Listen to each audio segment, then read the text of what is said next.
कैसा जा रहा है संडे आप लोग का? है एज यूजुअल।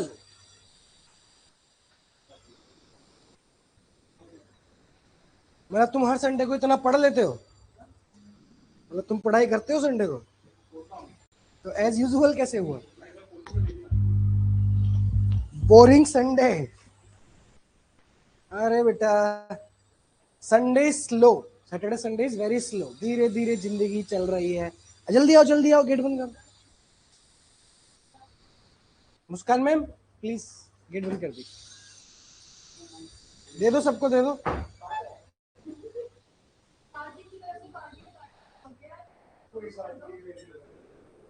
दे दो, सब आपस में कर लो। Please help them guys.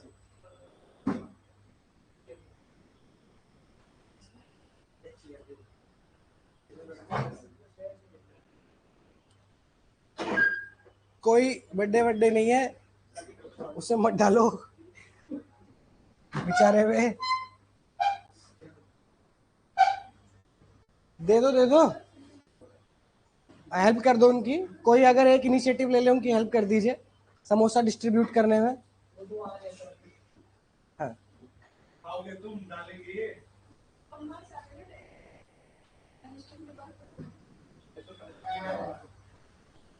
Politic कहाँ से शुरू है यार?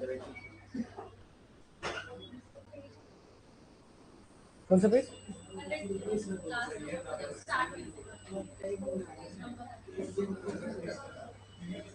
Good afternoon, good evening. ठीक है,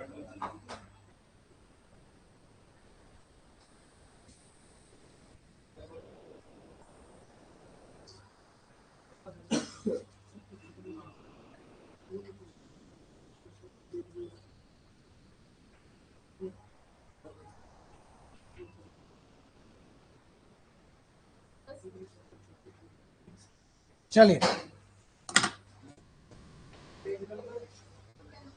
पेज नंबर है, पेज नंबर क्या है? क्या है पेज नंबर? 100।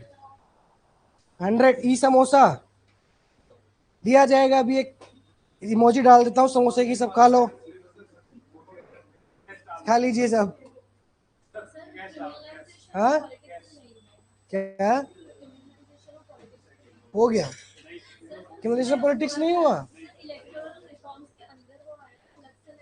कम्युनिकेशन पॉलिटिक्स हो गया था यार।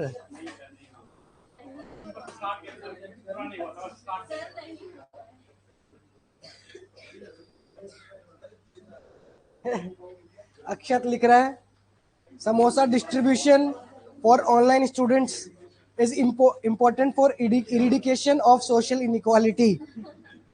टीयर 2 घुस गया दिमाग में।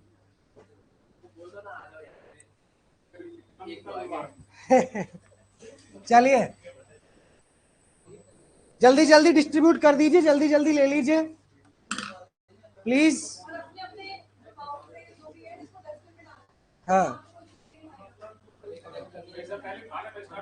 हाँ हाँ, जल्दी वही खा लो जल्दी। ऑनलाइन वालों के लिए क्या है? मेरा प्यार बेटा, ढेर सारा प्यार है तुम्हारे लिए।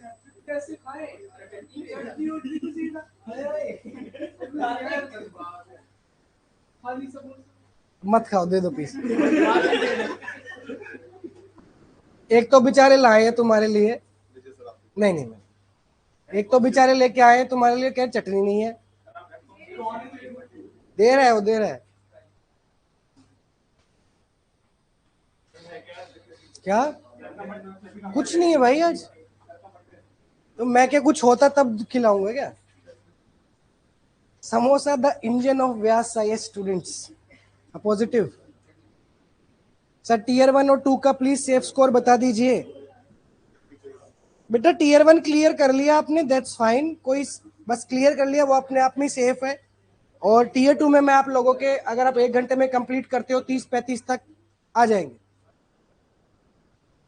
टीयर 2 के लिए आप लोग सेफ हो, 30 से 35 प्लस मैं दिलवाऊंगा आप लोगों को।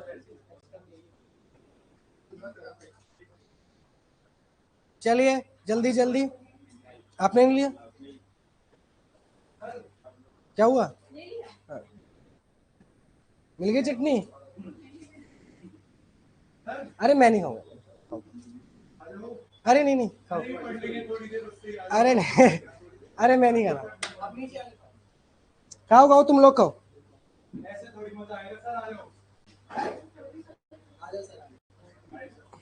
अरे यार खाओ खाओ खाओ खाओ खाओ खाओ। चलो 5 मिनट रुको ऑनलाइन वाले स्टूडेंट्स। आप सब लोग पढ़ो फ्री बीस में 5 मिनट में आता हूँ। सबको आने दीजिए।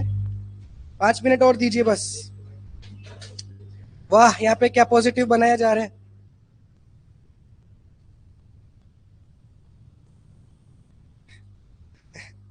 Samosa the triangle of corner stone of Indian plate. बना दी बेटा उसकी चटनी बना दी। सर ऑफलाइन क्लास कहाँ पे होती है? एड्रेस मांग रहे हैं बच्चे। अब एड्रेस मांग रहे हैं। आता हूँ।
भागने वाला था उससे पहले।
चलो चलो, ऑनलाइन वाले सब आ गए हैं, ऑफलाइन वाले भी सब आ गए हैं।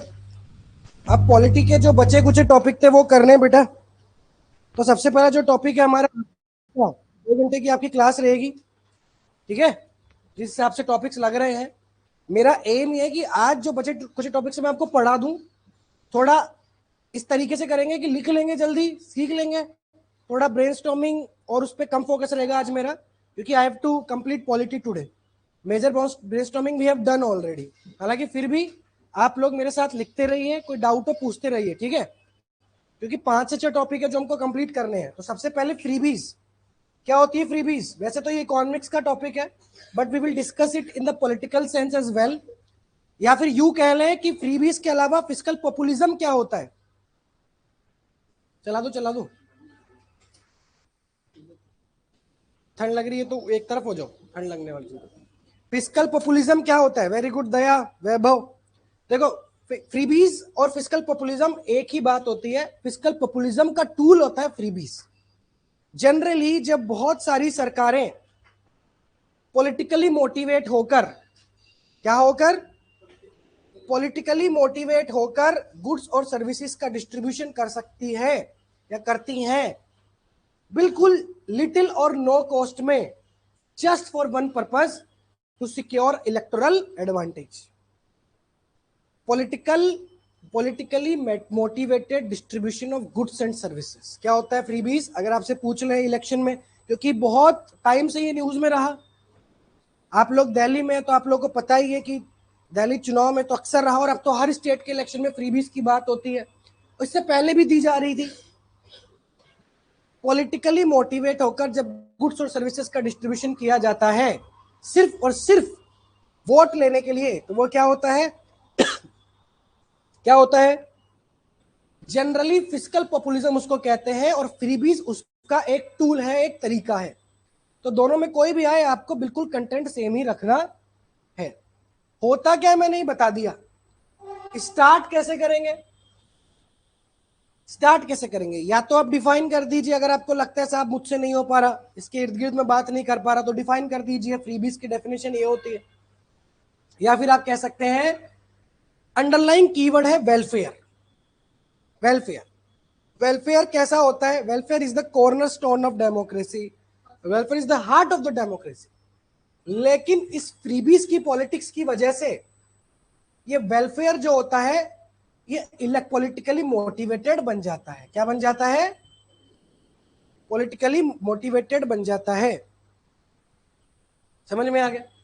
Can we start with data? बिल्कुल, डेटा से आप स्टार्ट कर सकते हैं। अगर आपको डेटा से स्टार्ट करना है तो इसमें तो डेटा नहीं है, लेकिन इसमें सुप्रीम कोर्ट की एक 2022 की जजमेंट है। उसमें सुप्रीम कोर्ट ने बोला था कि लेजिटिमेट वेलफेयर और फिस्कल रिस्पॉन्सिबिलिटी दोनों में फर्क होता है। Legitimate, if you bring something for the welfare of the people, there is a huge difference between that and fiscal populism. बिजली माफ कर दी, पानी माफ कर दिया, है ना, ट्रांसपोर्ट फ्री कर दिया। बहुत से राज्यों में, बहुत सी सरकारों में ऐसा होता है, और करोड़ों अरबों रुपए इन पे खर्च करते हुए दिखाई देते हैं। बिहार वाली क्या थी फ्रीबीज? बिहार में विमेन पे था ना, क्या फ्रीबीज थी? 10,000 रुपए। तो you can start with an example as well कि recently in the Bihar elections ये फ्रीबीज देखी गई।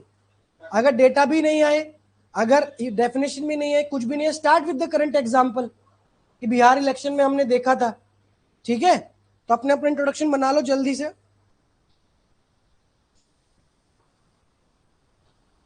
नमन बेटा, क्या डिस्कस कर रहे हो आप? कौन सी वैकेंसी डिस्कस कर रहे हो आप? अभी क्लास चल रही है, आप कौन सी वैकेंसी डिस्कस कर रहे हो?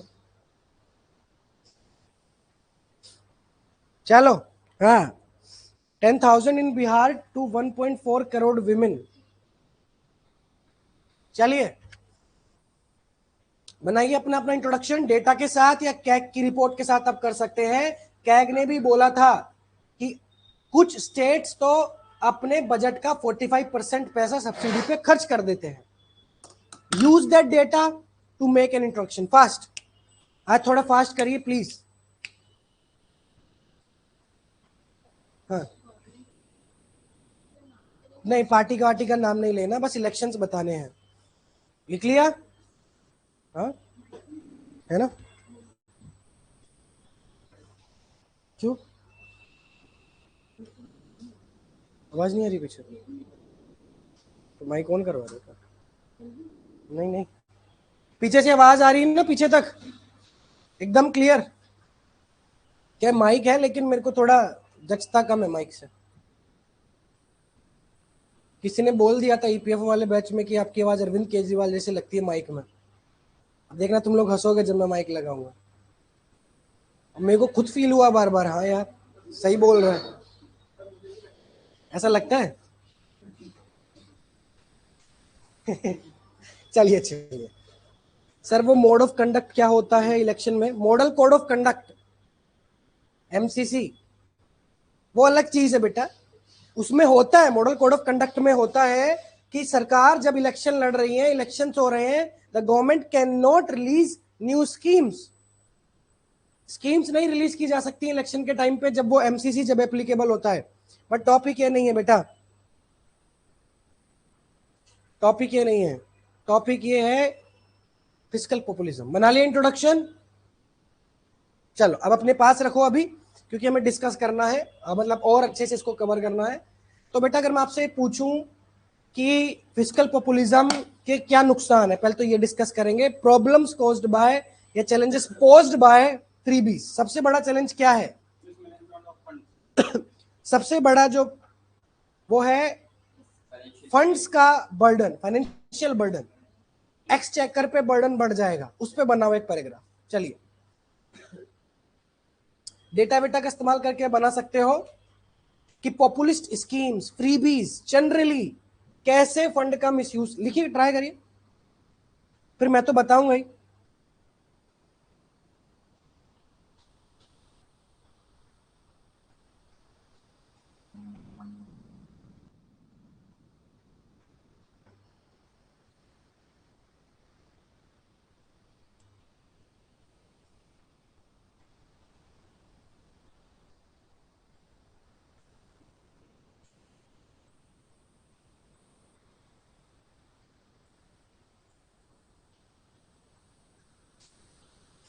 हाँ हाँ हाँ बेटा, यही होता है पंकज, जितेन, यही होता है बेटा। नाउ एक पैराग्राफ बनाइए। The first and the foremost challenge posed by freebies is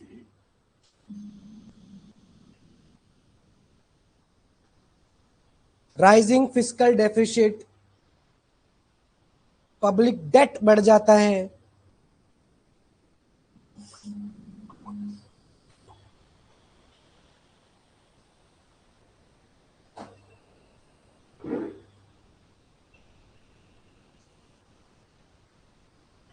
हाँ, ऑनलाइन वाले जल्दी लिखे बेटा, आप लोग ट्राई करिए लिखने की, पैराग्राफ बनाइए जल्दी।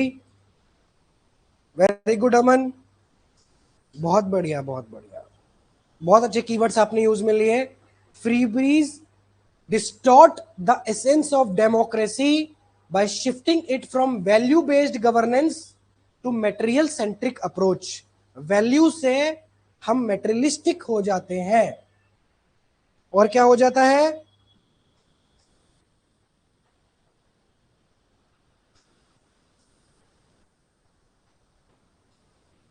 बताओ।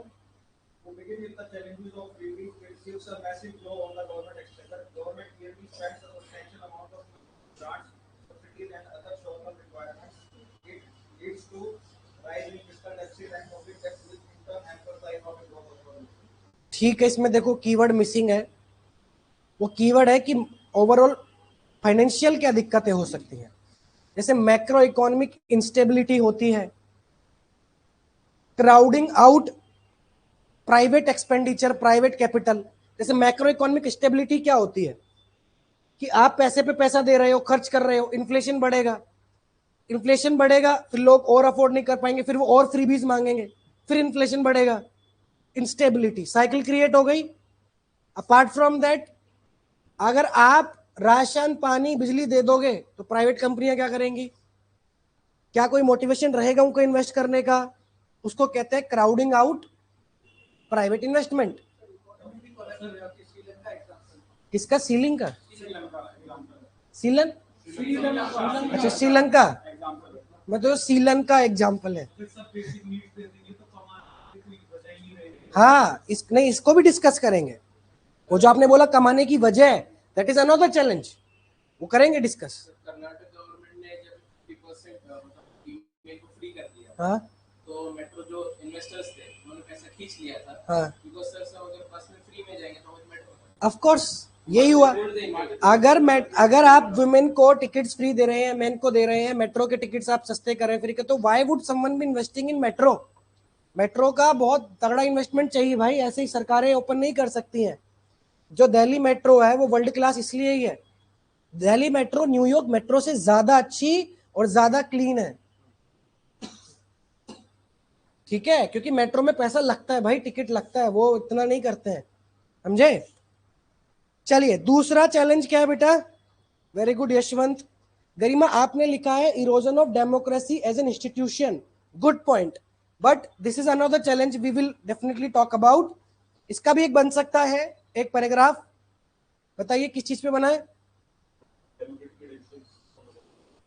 डेमोक्रेसी पे बना लो या डेवलपमेंट पे बना लो, कि कैसे डेवलपमेंट प्रायोरिटी शिफ्ट हो जाती हैं, डिस्टॉर्ट हो जाती हैं। डेवलपमेंट, लॉन्ग टर्म डेवलपमेंट पे ध्यान नहीं देता, इस पे बनो। भाई रिसोर्सेज कहीं और अलोकेट हो रहे हैं, तो लॉन्ग टर्म पे सरकार ध्यान नहीं देती, अभी सोचेगी अभी कहाँ पैसा लगाएं जिससे फटाफट लोग खुश हो जाएं। शिक्षा में लगाएंगे तो 5 साल बाद 10 साल बाद दिखेगा, तब तक तो चुनाव चले जाएंगे, अभी पैसा लगाओ। समझ गए? हिंट दे रहा हूं मैं, बनाओ। Very good Kaushik. बेटा कई स्टेट्स में तो 45% भी है, 10 भी नहीं है, 45% सब्सिडीज पे जाता है। Illegally misusing government fund, illegal नहीं होता विनय। सबसे पहली बात तो फ्रीबीज इलीगल नहीं होती, ये मेरी थोड़ा एक दरख्वास्त है, आप लोग सुने, फ्रीबीज इलीगल नहीं होती, सब्सिडीज भी लीगल नहीं है, but there is a limit to everything. yes, freebies and fiscal populism is breaching that limit, that's why it has become an issue। Red tapism अलग चीज हो गई बेटा, अलग चीज हो गई। आप इसमें लिखिए कैसे exclusive focus on freebies leads to misallocation of scarce resources. Misallocation होगा रिसोर्सेस का, फंड्स डाइवर्ट होंगे from long term development sector जैसे कि हेल्थ, एजुकेशन, इंफ्रास्ट्रक्चर से शॉर्ट टर्म की तरफ चलता जाएगा। Yes, short term electoral gain के लिए long term national progress adversely effect होगी। बहुत बढ़िया रिया, निशा, कृष्ण, अभिषेक, बहुत बढ़िया, काव्यश्री। आप देख लो ना, दिल्ली धीरे धीरे कितना लॉस में आ रही है, धीरे धीरे पहले सही चल रही थी, अब थोड़ा डेफिसिट चला गया। पहले तो फिर भी चलो फ्रीबीज लिमिट में थी तो काम भी कर रहा था, अब तो फ्रीबीज का मतलब ये हो गया बीजेपी भी दे रही है, कांग्रेस भी दे रही है, आम आदमी पार्टी भी दे रही है, कंपटीशन है, नुकसान किसका हो रहा है? बस ultimately human capital formation effect होती है, यही होगा। और कुछ बात, और कोई नुकसान है बेटा? अभी किसी ने बोला था सर आदमी लेजी हो जाता है, काम करने का मन नहीं करता है, in general they become lazy, how we will write it, इसको भी बनाओ चलो। हाँ पूछ।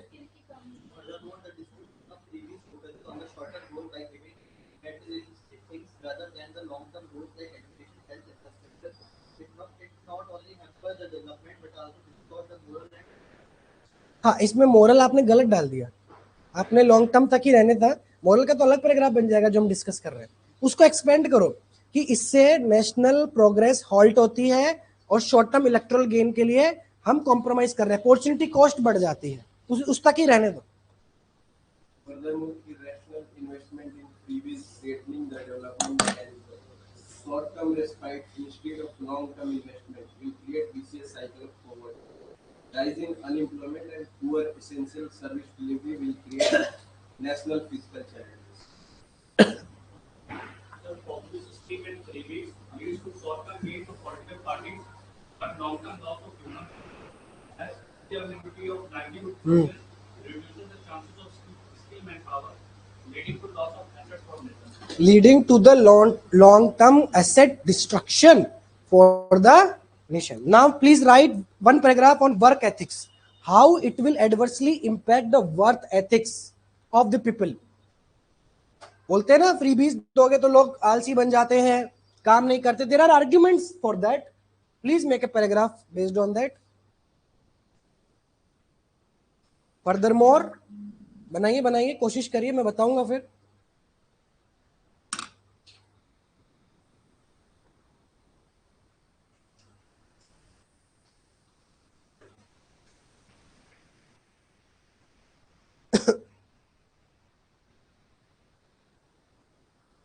मिक्स है।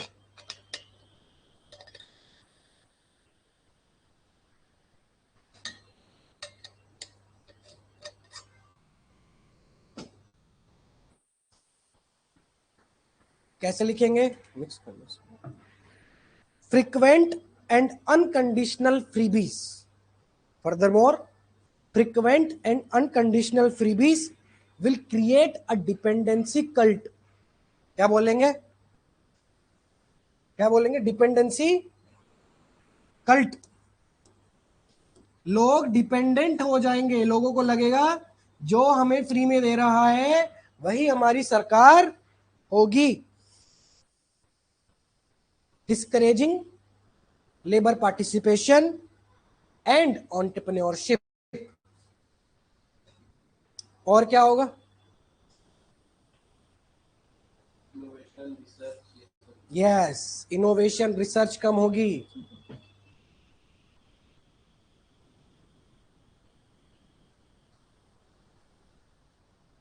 और बताइए। पैराडॉक्स बन जाएगा, वो फ्रीबीज मांगेंगे, ये देंगे, पैराडॉक्स चलता रहेगा। नहीं, वो पैराडॉक्स नहीं होता, वो साइकिल होती है। लूप साइकिल चलती रहेगी। It will create moral hazard, क्योंकि सब के सब लोग फिर स्टेट पे डिपेंडेंट होंगे रेदर देन इंडिविजुअल एफर्ट्स। पानी, बिजली, ट्रांसपोर्ट, खाना सब फ्री में मिल ही रहा है। अल्टीमेटली स्टेट के फंड की कमी आ जाएगी। आप कह सकते हैं अल्टीमेटली ओवरऑल इकोनॉमिक इफिशिएंसी में ही कमी हो जाएगी। देश की प्रोडक्टिविटी, देश का डेमोग्राफिक डिविडेंड सड़ जाएगा। बजट में ऐड होगा ना ये तो, जैसे बजट वाला लिखा। अब देखो बजट में चला गया तो वो इकोनॉमिक, मैं इकोनॉमिक इफिशिएंसी की, वर्क की बात कर रहा हूं, हार्ड वर्क की। Yes, very good guys. It will undermine individual initiative. और क्या होगा बेटा? Tax payers will feel that they are getting exploited. ठीक है।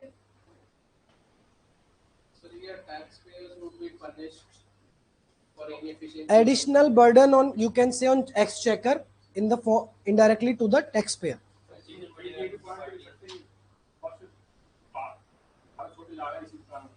जा रहे हैं क्योंकि टैक्स भी देना पड़ता है 30%, फिर वो पैसा बट भी जा रहा है तो दुबई जाते हैं लोग ये सोच के कि वहां पे टैक्स तो है ही नहीं।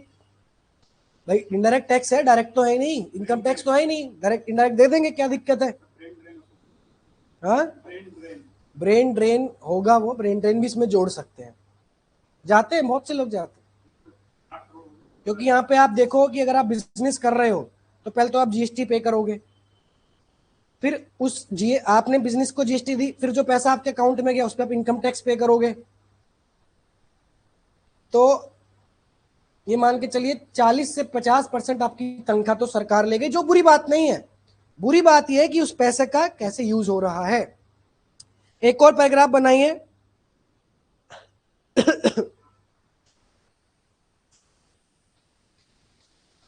एक और चैलेंज होगा गवर्नेंस पे। ओवरऑल गवर्नेंस पे क्या इंपैक्ट होगा वो लिखो, चलो जल्दी। Justiciable and equitable distribution of tax income won't happen. Yes, it will dilute intergenerational equity. Intergenerational equity dilute हो जाएगी।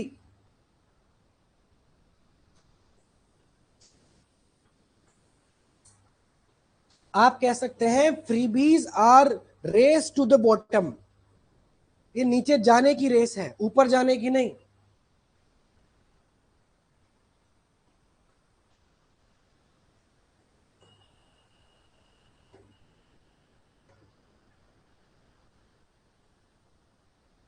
इससे एक चीज हो जाती है जिसको कहते हैं पॉलिसी मायोपिया।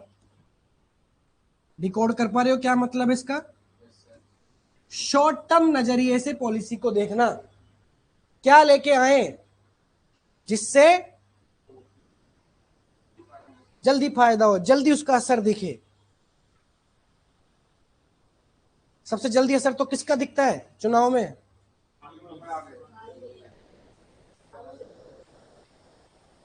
रातों रात बंटवा दी फ्रीबीज। चलिए फिर लिख देंगे पॉलिसी मायोपिया क्रिएट होगा, गवर्नेंस क्वालिटी कम होगी, ये लिख देंगे। और क्या होगा बेटा? हाँ, very good Priyadarshan. It will create non reversible, irreversible financial burden. Very good, very good, very good. चलो स्टेट डिपेंडेंट हो जाते हैं सेंटर के लिए, सेंटर से फंड मांगते हैं, ऐसे पंजाब का, हिमाचल का। हाँ, आप कह सकते हैं कि जब उनका फिस्कल बर्डन होगा स्टेट्स का तो वो सेंटर के पास जाएंगे। सेंटर या लोन लेने की कोशिश करेंगे, बॉन्ड्स इशू करेंगे। हिमाचल प्रदेश 2 महीने के लिए गवर्नमेंट रिटायरमेंट को सैलरी नहीं देगी। हाँ मैंने सुना है। ऐसा लिख देगी ना 35% पंजाब हरियाणा को चला जाता है, सब्सिडीज में चला जाता है। नीश एग्जांपल भी है कि मुंबई के जो एंट्री पोर्ट्स थे उसके टोल बंद कर दिए, तो वो जो 300-400 एम्प्लॉइज थे एनुअल ऑफिस, वो उन्होंने खुद को हैम्पर भी कर दिया। ट्रू। और सब्सिडीज का फायदा उठाता कौन है? फार्मर्स को सब्सिडी मिल रही है, तो मिल तो रही है लेकिन जो दाम है सब फसल का वो तो नहीं मिल रहा। और जो लार्ज फार्मर्स है वो फायदा उठा रहे हैं, छोटे फार्मर्स को मिल नहीं रहा है। 6,000 4 महीने में 2,000। वही। चलिए अब बेनिफिट्स, लेकिन अब पूरा नेगेटिव नहीं डाल सकते हैं, कुछ तो बताना पड़ेगा, लेकिन 2-3 पैराग्राफ बेनिफिट तो बताने पड़ेंगे। चलो बताओ। ये तो स्कीम है, मैं तो बेनिफिट पूछ रहा हूँ, आर्ग्यूमेंट पूछ रहा हूँ। What would be the benefit of freebies? सोचिए सोचिए, लिखिए। सबसे पहले सोशल प्रोटेक्शन पे लिखिए कि कैसे जो मार्जिनलाइज सेक्शन है उसको सोशल प्रोटेक्शन मिलेगी, उस पर बनाइए, फिर मैं बताता हूँ। हाँ, poverty alleviation.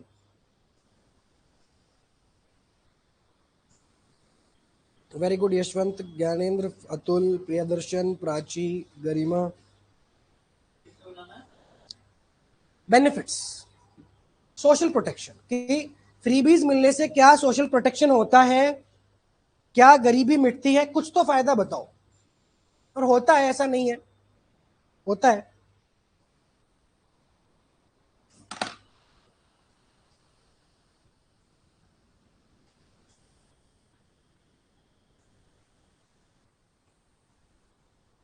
Freebies act as an instrument of safety net. Safety net, social safety net, especially for the vulnerable sections of the country. और आइसोलेटेड भी लिख सकते हैं, वल्नरेबल भी लिख सकते हैं।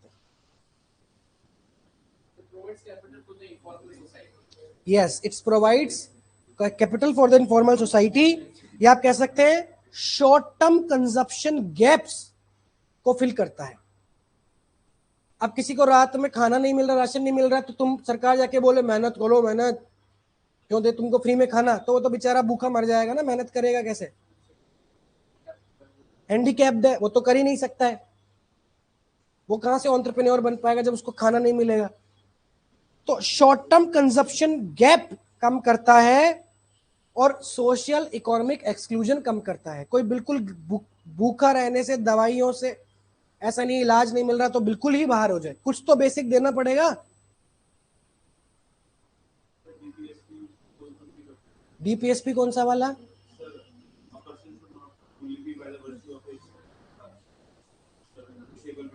कौन से डीपीएसपी पूरे करते हैं भाई? है फ्रीबीज 39D, सी गांधीयन प्रिंसिपल्स जनरली, या फिर कौन से डीपीएसपी पूरे करते हैं बेटा बताइए ऑनलाइन वाले। Sir should we write first negative impacts positive? पहले चैलेंजेस बता दो क्या नेगेटिव इंपैक्ट्स है, फिर पॉजिटिव बता दो। ऐसे कोई सीक्वेंस नहीं है कि पहले पॉजिटिव ही बताना है, आपकी इच्छा। चलो दूसरा बेनिफिट क्या है?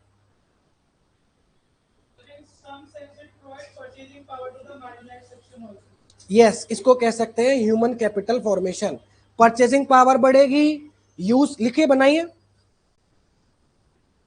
फ्रीबीज खास करके जब शिक्षा, हेल्थ केयर, न्यूट्रिशन स्कीम्स, कई बार बाइसाइकिल भी दी जाती है लड़कियों को, लैपटॉप भी दिए जाते हैं, वो भी फ्रीबीज है। इन सब की वजह से ह्यूमन कैपिटल डेवलपमेंट होती है। होता है कई बार लड़के लड़कियां, लैपटॉप नहीं होता घर पे, सरकार की स्कीम से मिला, उसी लैपटॉप से बिजनेस खड़ा कर लिया, है ना, होता है।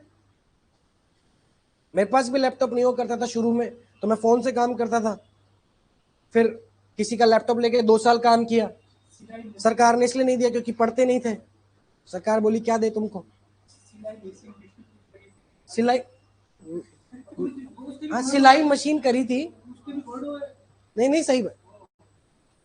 इससे क्या होता है, purchasing power productivity, purchasing power parity बढ़ जाती है। और क्या होता है? रिसेशन में है कोई स्टेट कुछ दिनों के लिए, तो उसको शॉर्ट टर्म बूस्ट भी दे देता है रिसेशन। हाँ, assisting states which are in the state in the situation of financial strain, immediate short term solution मिल जाता है। जैसे कई बार हुआ है जब फ्लड्स आई हैं बहुत सारे स्टेट में, सेंट्रल गवर्नमेंट को रिक्वेस्ट की गई है कि राशन पैसा कुछ भिजवाओ। वो गलत नहीं है, वो तुम ये नहीं कह सकते मैं टैक्स दे रहा हूं तो फ्री में क्यों बंटवा रहे हो।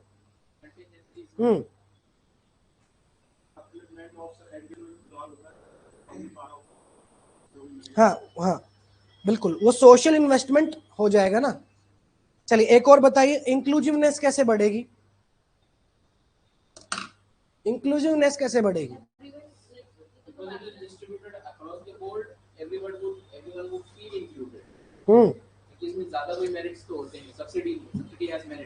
हाँ, बट लिखना तो पड़ेगा। You need some keywords for that which you have to keep in mind to make sure your paragraph looks like a proper benefit वाला पैराग्राफ। देखो दो तीन ना ये कीवर्ड है, कुछ नहीं है डिस्क्रिप्टिव। रीजनल सोशल डिस्पैरिटीज कम होंगी, it will rectify structural disadvantages. Structural disadvantage क्या है कि by being in a lower class lower caste, ऐसी सिचुएशन ऐसी जगह वो पैदा हुआ, कुछ तो उसको सपोर्ट चाहिए, उसको कहते हैं स्ट्रक्चरल डिसएडवांटेज, ठीक करना पड़ेगा। कल ही हम LGBTQ पढ़ रहे थे, तो उनको घर से बाहर निकाल दिया जाता है, उनको तो फ्रीबीज देना पड़ेगा ना, क्योंकि वो कहीं जाएंगे तो लोग नौकरियां देते नहीं है। तुम्हारे पास आते तुम पैसे देते नहीं हो, हैं? आशीर्वाद देख के जाएंगे तभी तो तुम कमाओ।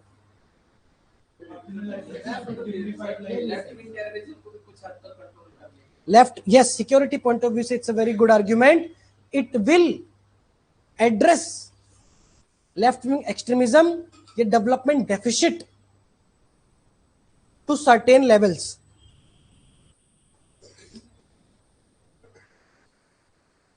Yes, it will reduce the differences between haves and have-nots.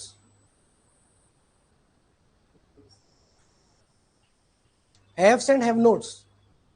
Haves और have-not में फर्क पता है ना?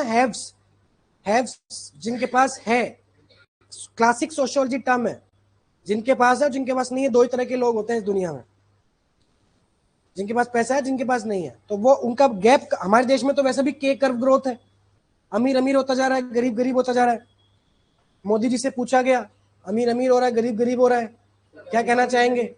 आपको परेशानी नहीं होती? मोदी जी कहते हैं तो क्या अमीर को भी गरीब कर दूं? हाँ, क्या कह रहे हैं?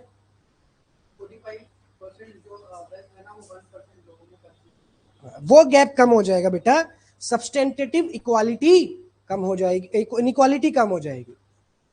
और क्या होगा? हाँ बिल्कुल बिल्कुल प्राची, यही है, ठीक है। चलिए, ये तो हो गए तुम्हारे बेनिफिट्स, तुमने डिस्कस कर लिए चैलेंजेस, तुमने कर लिए बेनिफिट्स। ये तुम सुप्रीम कोर्ट का जजमेंट और ये कैग वैग की रिपोर्ट यूज कर सकते हो। हमारे देश में कौन सी ऐसी स्कीम्स है जो प्रॉपर अच्छी फ्रीबीज हम कह सकते हैं, जिनको आप कह सकते हो कि government has already launch several initiatives which is already reducing this huge disparity, जैसे mid day meal, NREGA, PDS हो गया, पीडीएस हो गया, और PM Kisan, Ayushman Bharat, to some extent कह सकते हैं, to some extent.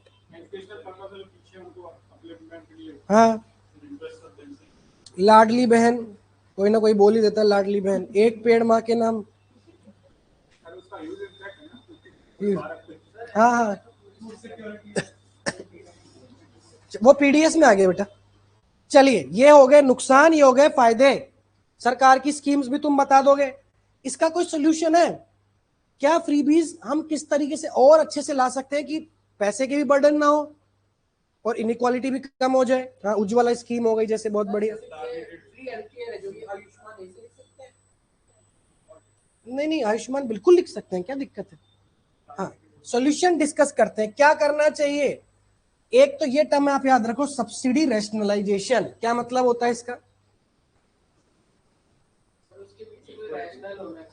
Yes, subsidy जो दी जा रही है, जो फ्रीबीज जो दी जा रही है, सरकार उसके पीछे रैशनल रखे कुछ, किसको कितनी देनी है। सारी महिलाओं को पूरे राज्य में फ्री नहीं, क्यों? जिसको जरूरत है उसको दो।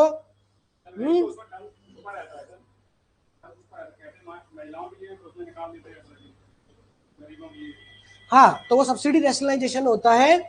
मॉडल कोड ऑफ कंडक्ट का स्ट्रिक्ट इंप्लीमेंटेशन, इलेक्शन कमीशन का स्ट्रिक्ट ओवरसाइट, और एक प्रॉपर फिस्कल रिस्पॉन्सिबिलिटी कोड सरकारों के लिए लाना चाहिए कि किसका पैसा कहां खर्च करना।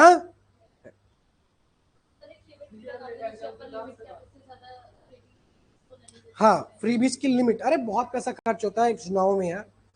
दिल्ली में एक एमएलए के चुनाव में कितना पैसा खर्च होता है पता है तुमको? 50 तो ज्यादा हो गया, 10-20 करोड़ तक तो जाता है, एक्सपेक्टेड है कि उसके बिना तो सोचना ही मत है। टिकट खरीदना, पैसे बांटना, वो तो अलग है, वो पार्टी का खर्चा है। यस, पब्लिक प्राइवेट पार्टनरशिप हो गया। और क्या है सोल्यूशन? करप्ट में नहीं करेंगे ना बेटा, बेनिफिट्स तो है ही ना।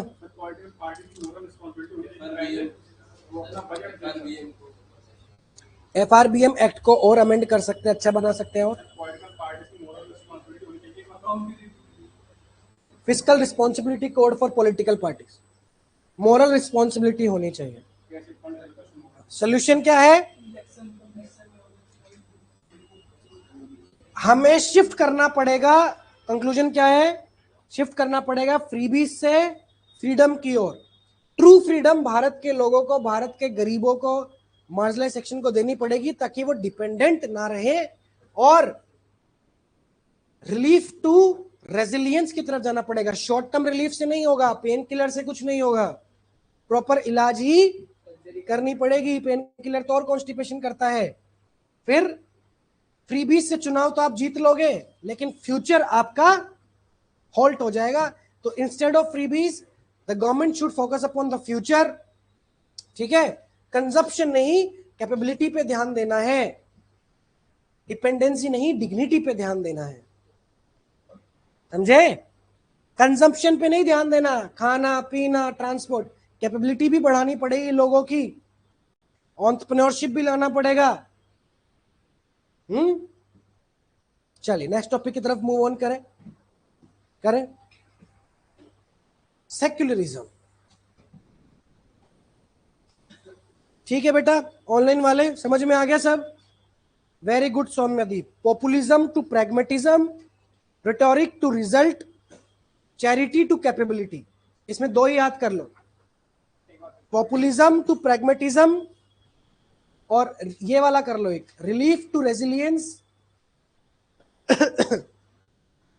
चैरिटी टू कैपेबिलिटी, या फिर consumption to capability.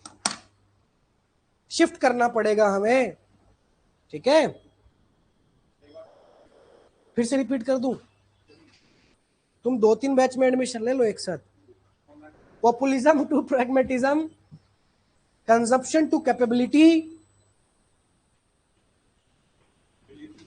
Relief to resilience. ये हमें फिस्कल पॉपुलिज्म होना चाहिए, जहां पे हम ट्रूली लोगों को डेवलप कर पाए। अब सेक्युलरिज्म क्या होता है बेटा? नेक्स्ट टॉपिक तरफ मूव ऑन करेंगे। जिसको समझ में आ गया ऑनलाइन वाले यस कमेंट करें, सबके सब। जो नहीं करेगा उससे मैं पूछूंगा क्यों नहीं किया, क्या दिक्कत है। चलिए हो गया टॉपिक बेटा, यस करके बताइए, समझ में आ गया? चलिए, सेक्युलरिज्म क्या होता है? सेक्युलरिज्म क्या होता है? Secularism refers to the principled separation of religion and state, धर्मनिरपेक्षता। हमारे देश में प्रियम्बल में क्या लिखा हुआ है? क्या है इंडिया? दैट मीन सेक्युलर मतलब क्या? हमारी स्टेट का कोई रिलीजन नहीं हो सकता, हमारे देश का कोई रिलीजन नहीं हो सकता। हाँ, आर्टिकल कौन से आर्टिकल से आया था, कौन से अमेंडमेंट से आया था? कौन कौन से वर्ड ऐड हुए थे?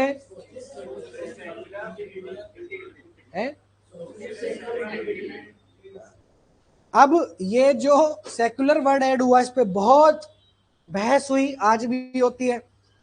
17-18 में जब बीजेपी आई थी, उसके बहुत 2-3 साल बाद और बहस छिड़ गई। हाँ, आमिर खान, सलमान खान, जावेद अख्तर, अनु मलिक, बहुत सारे बॉलीवुड एक्ट्रेस ने भी इसकी बात की, सेक्युलरिज्म क्या है क्या नहीं है, बहस छिड़ी उस टाइम पे, तो बहुत क्वेश्चन भी बनते थे इस पे। तो कॉन्स्टिट्यूशन ऑफ इंडिया ये कहता है कि इंडिया एक सेक्युलर कंट्री है, हमारे यहाँ पे हर इंसान को चॉइस है कि वह कोई सा भी धर्म रख भी सकता है और नहीं भी रख सकता। वैसे तो पूरी दुनिया में सबसे ज्यादा पॉपुलेशन उन्हीं की है जो जिनका कोई धर्म नहीं, नास्तिक सबसे ज्यादा है, ठीक है, अधर्मी लोग ज्यादा हैं। हाँ, ये भी कह सकते हैं। चलिए, 42 अमेंडमेंट से सेक्युलरिज्म आया, तो सेक्युलरिज्म का बेसिक तो समझ में आता है। प्रियम्बल के अलावा कौन से आर्टिकल है जिसमें सेक्युलरिज्म की भावनाओं से प्रेरित उसको माना जाता है, इंस्पायर्ड माना जाता है? 14 भी है, 15 भी है, 25 to 28 तो पूरे ही हैं, डीपीएसपी भी है। Someone filed PIL to remove secularism word from constitution। हर कोई ना कोई करता ही रहता है।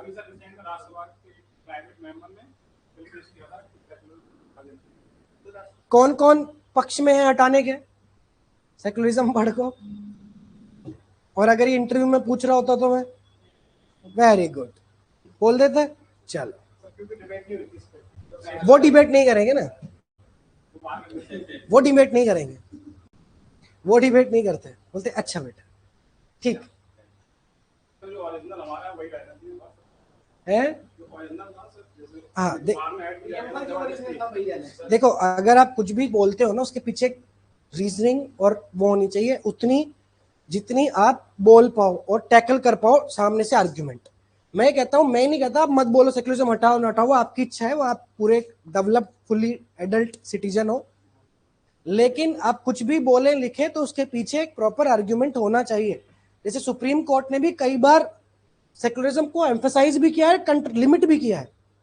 हालांकि सवाल हमारा इस पे नहीं आएगा, सवाल आएगा सेक्युलरिज्म के चैलेंजेस, सेक्युलरिज्म की नीड, सेक्युलरिज्म को और कैसे बेहतर बनाया जा सकता है, क्या और भी कंट्रीज के सेक्युलरिज्म से हम इंस्पायर हो सकते हैं। तो सबसे पहले इंट्रोडक्शन में सेक्युलरिज्म की तो डेफिनेशन आप लिख सकते ही हैं, आर्टिकल से भी शुरुआत कर सकते हैं, 42 अमेंडमेंट से भी शुरुआत कर सकते हैं, और ठीक है, इतने काफी है, क्योंकि अगर इस तरीके से पोएटिक लिखना स्टार्ट करोगे तो कहीं ना कहीं सेंसिटिव हो जाएगी चीजें।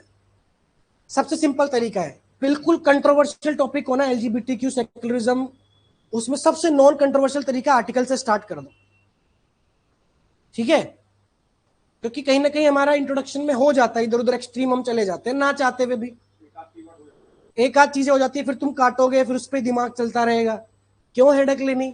कॉन्स्टिट्यूशनल आर्टिकल से स्टार्ट करो, नॉन कंट्रोवर्शियल, कोई डाउट नहीं करेगा, परफेक्ट। अब स्टार्ट करिए, इंट्रोडक्शन बना लीजिए फटाफट, आर्टिकल वार्टिकल लिख के जल्दी।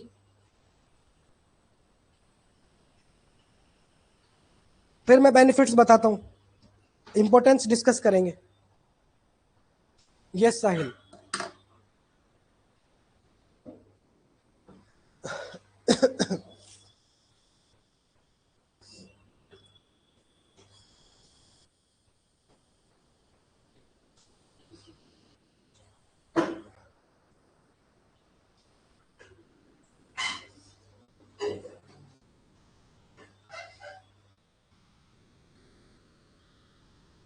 लिख लिया इंट्रोडक्शन।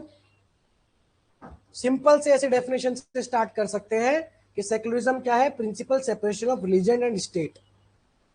स्टेट और रिलीजन के बीच का एक प्रिंसिपल्ड, आप बोलोगे सर प्रिंसिपल्ड मतलब क्या?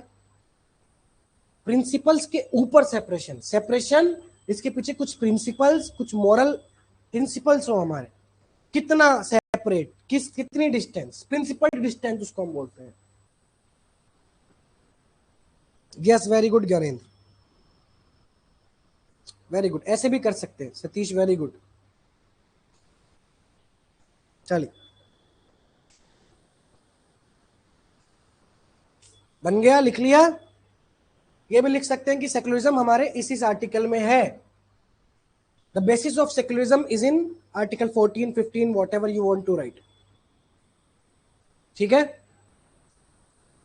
चलिए, importance of secularism. To begin with कैसे लिखेंगे? सबसे पहला बेनिफिट क्या है? डाइवर्सिटी या कोहेशन आप कह सकते हैं। डाइवर्सिटी लिखिए।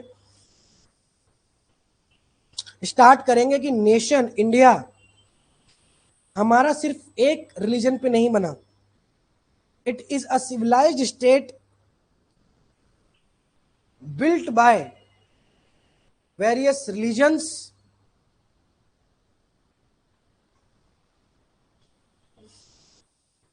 cultures and faith. Yes, हाँ, रिचुअल्स। सेक्युलरिज्म के होने से एक न्यूट्रल फ्रेमवर्क मिलता है फॉर पीसफुल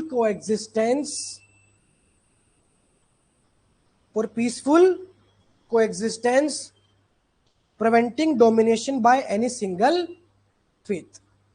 एक बात मैं आप लोगों को कहना चाहता हूं, ऐसे मुद्दे ना इंटरव्यू में पकड़ लेते हैं वो लोग। मथुरा से एक बच्चा था, उसको पूछ लिया गया, वहां पे भी मंदिर मस्जिद चलता है, अब वहां भी नेक्स्ट मुद्दा बन रहा है। So what do you think, मंदिर होना चाहिए कि मस्जिद होना चाहिए? अब जनरली तो यही बोलेंगे आप कि सर कोई बनी स्कूल बना दो, हॉस्पिटल बना दो, यही बोलेंगे, बट वो काउंटर क्वेश्चन भी कर लेते हैं कि लेकिन जिसका हक है उसका हक भी क्यों छूने? तो स्कूल और कॉलेज तो कहीं और भी बन सकते हैं, वे भी पूछेंगे, फिर क्या बोलोगे? Yes, in my understanding this matter is under consideration by the honourable, so whatever the decision will be, समझे? ये फर्क होता है आईबी के इंटरव्यू में और एसएसबी में। एसएसबी में पता है क्या काउंटर करेंगे? क्या मंदिर नहीं बनना चाहिए? तू हिंदू है ना, मंदिर क्यों नहीं बनना चाहिए? कोई दिया है एसएसबी कभी एनडीए? ऐसा ही है वहां पे ऐसे नहीं कि हाँ अच्छा, फिर थर थर वहां पे कि यार ये तो सोच के ही नहीं है, हम सही तो कह रहे हो आप। वहां पे वो और आपको पर्सनालिटी में घुस के चेक करते हैं। तो थोड़ा आईबी में ऐसा होता है कि वो बैलेंस रखते हैं। ठीक है, चलिए, दूसरा फायदा क्या होता है? बेटा सेक्युलरिज्म से? पीस पे लिखिए, harmony, piece.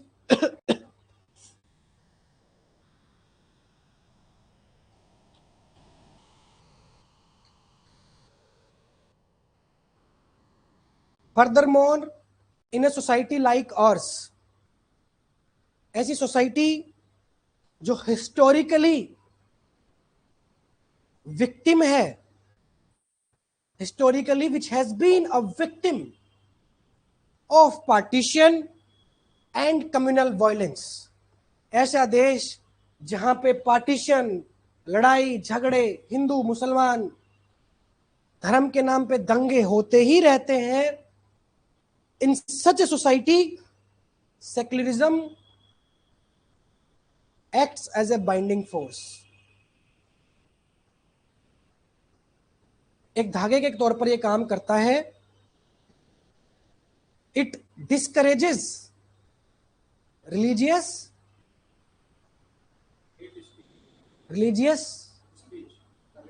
polarization and promotes unity in diversity.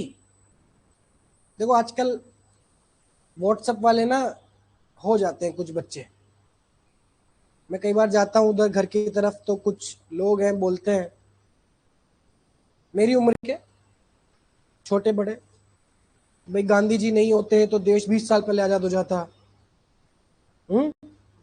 और भी हिंदू मुसलमान की बातें होती है बीच, बट आपको वो भावनाएं अपने अंदर ना लानी है, respective of the background you belong to. वो अंदर नहीं आना चाहिए, वो डिस्क्रिप्टिव में और इंटरव्यू में दबा के रखनी है। B diplomatic. वो कुछ सर्टेन कीवर्ड्स अभी टीयर 2 में से दिमाग में फिक्स कर लो जो नॉन कंट्रोवर्शियल है, जिसका जवाब देके आप बच जाओगे। अगर आपसे पूछ ले इंटरव्यू में सेक्युलरिज्म सच में यूनिटी फैला रहा है, यूनिटी तोड़ रहा है, तो कैसे बोलोगे कैसे फैला रहा है? तो आप ऐसे बोल सकते हो, ऐसा देश जहां पे पार्टीशन और कम्युनल वायलेंस तो ऑलरेडी है, लड़ाई झगड़े तो ऑलरेडी है, सेक्युलरिज्म एक बाइंडिंग फोर्स है, इट डिस्करेजेस रिलीजियस पोलराइजेशन। हाँ, नो कमेंट्स। ऐसे बोलोगे नो कमेंट्स तो फिर वो भी बोलेंगे नो मार्क्स। सॉरी सर, आप बोलोगे सॉरी सर, बोलेंगे sorry sir. It discourages religious polarisation, promotes unity in diversity. और क्या फायदा है? यस, माइनॉरिटीज लिखिए, माइनॉरिटीज पे लिखिए, बनाइए। अब तुम बनाओ।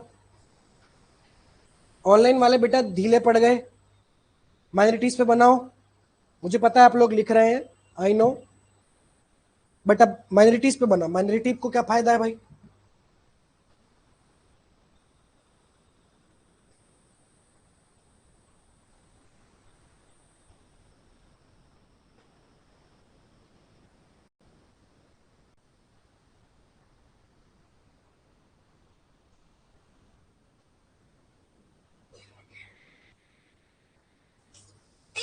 लिखो लिखो, पेन नहीं रुकना चाहिए।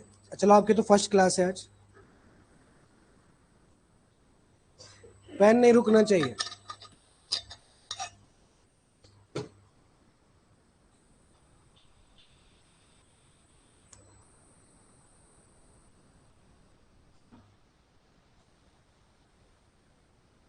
Secularism acts as a shield for minority rights.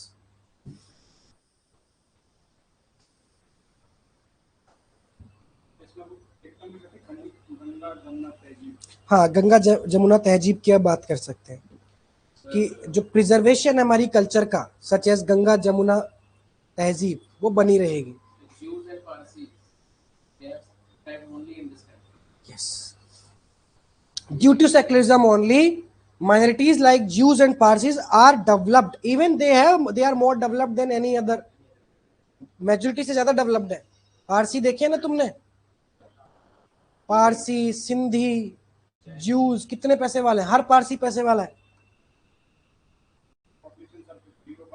दादा भाई नारोजी कॉटन ट्रेडर पारसी थे, टाटा,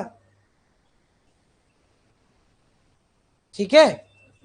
हाँ हाँ बिल्कुल। इससे क्या होता है? Such as article 29 and 30 preserve minority culture, ensuring cultural autonomy. टाटा हो गए, बिल्कुल, very good very good very good Riya, very good Akshat. Minorities are protected from victimization and dehumanization। और अभी तो चलता रहता है न्यूज में, उनकी पॉपुलेशन तो डबल हो रही है, 10 साल में वो हमसे ज्यादा हो जाएंगे, ऐसे चलता रहता है। सत्ता का खेल है, देखो अपनी अपनी है। देखो आप किसी भी पार्टी को, किसी को भी सपोर्ट करते हो, अल्टीमेटली हाँ, देश पहले रहना चाहिए। हाँ, हाँ। सबसे लास्ट एक और बेनिफिट बता दो, इंटरनेशनल क्या? different section of society as a chance to promote their cultural and religious heritage to preserve their heritage. Like मतलब अगर स्टेट इंटरफेयर नहीं करता है तो वो अपना जो religious heritage है उसको ग्लोबल लेवल पे प्रेजेंट कर सकते हैं, so that diversity और एनहेंस होगी. हाँ, इसको लिख सकते हैं, लिखिए, इसको मैं लिखवाता हूँ अच्छे से. Sir, how much we criticise BJP but it is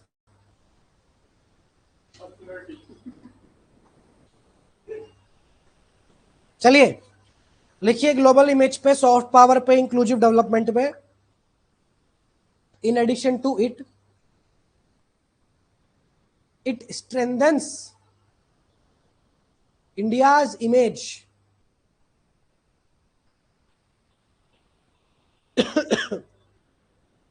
as tolerant, plural and democratic society. Tolerant, plural and democratic society on the global stage.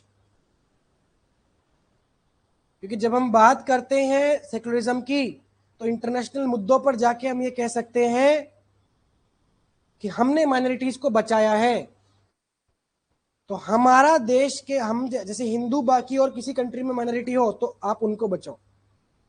अगर हम अपनी माइनॉरिटी को नहीं बचाएंगे तो हम अपने ही देश के लोगों को बाहर भी नहीं बचा पाएंगे.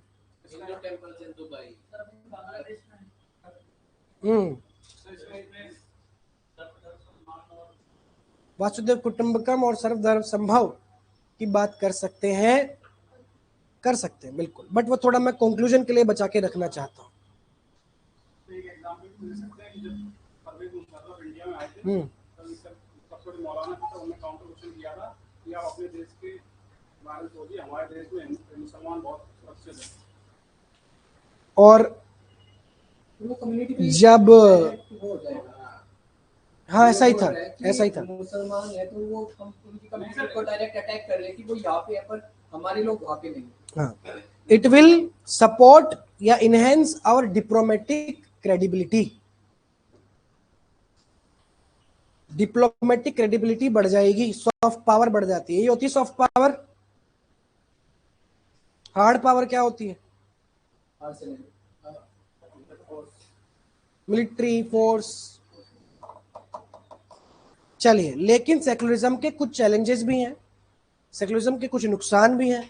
तो नुकसान लिखिए.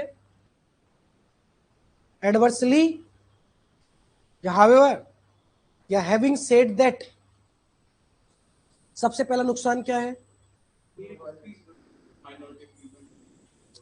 हाँ, माइनॉरिटी अपीजमेंट लिखिए. ये यूं कह लें कि कम्युनल पॉलिटिक्स बढ़ रही है.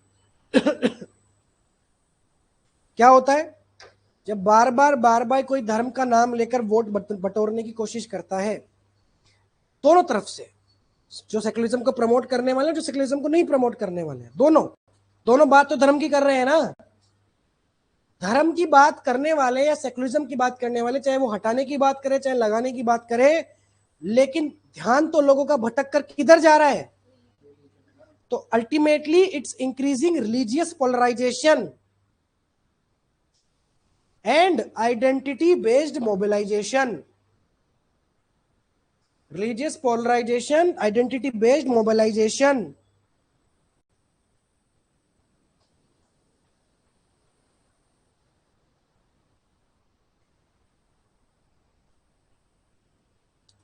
thereby creating vote bank politics.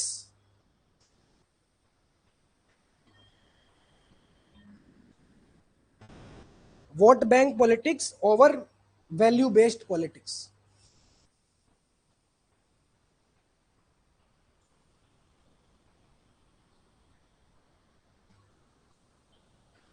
चलिए, दूसरा क्या नुकसान है बेटा?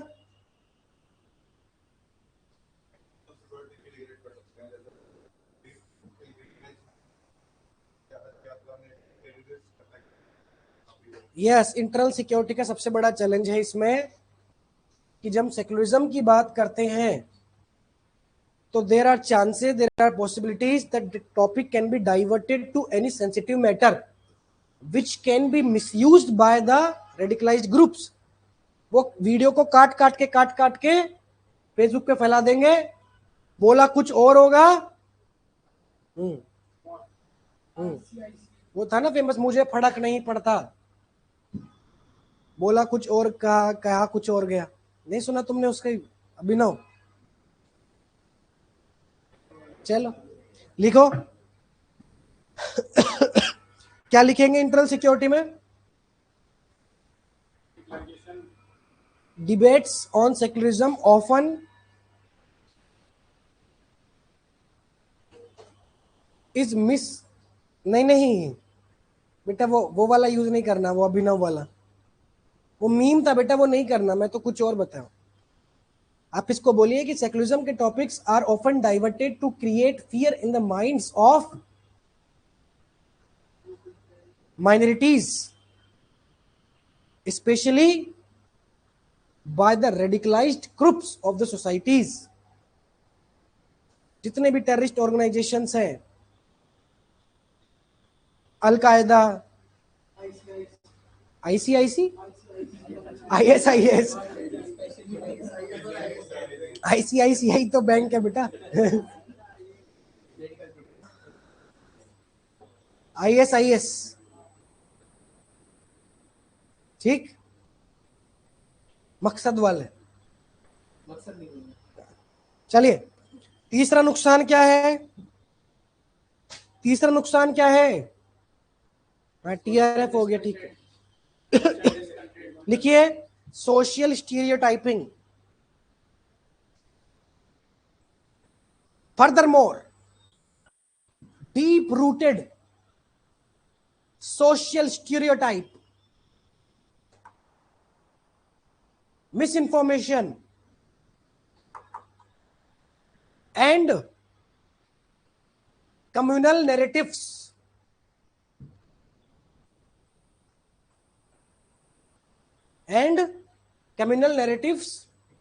weakens the secular fabric of the country.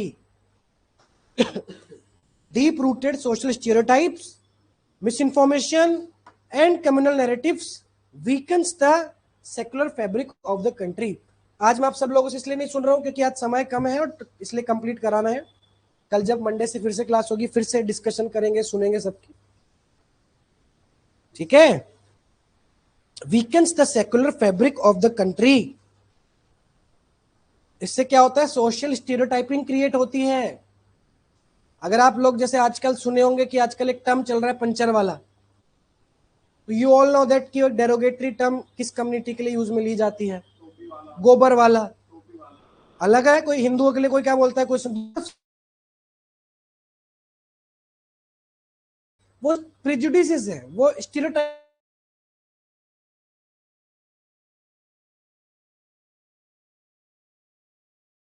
चल रही है, दोनों तरफ से स्टीरियोटाइप्स होती हैं।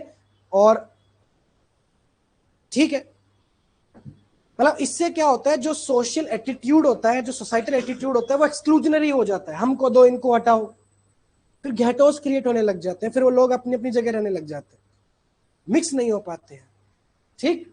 चलिए, और क्या नुकसान कोई है?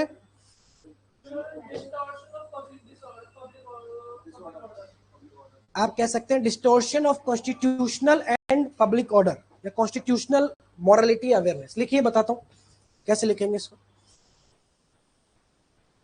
सर लस्सी समझ गए? समझ गए? वो भी एक स्टीरियोटाइप क्रिएट करना हो गया।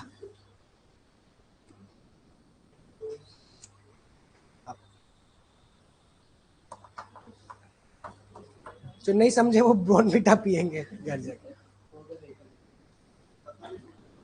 पर्सनली मुझसे क्या पूछ लोगे, मैं है। अब ये तो क्या है, हमारे बच्चे कुछ कमेंट बॉक्स में लिख देते हैं, कोई बात नहीं मोहम्मद, ऐसे नहीं समझ आएगा बेटा, छोड़ो। लिखिए, फर्दरमोर एडिशनली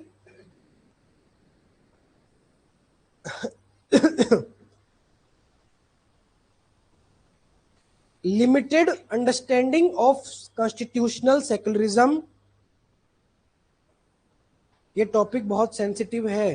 हाँ बेटा, limited public understanding of constitutional secularism.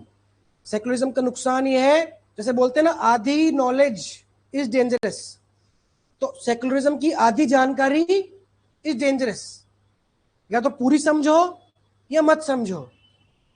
Limited public understanding of constitutional secularism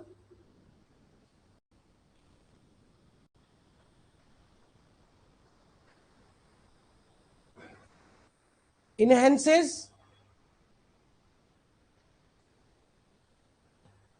distorted ideologies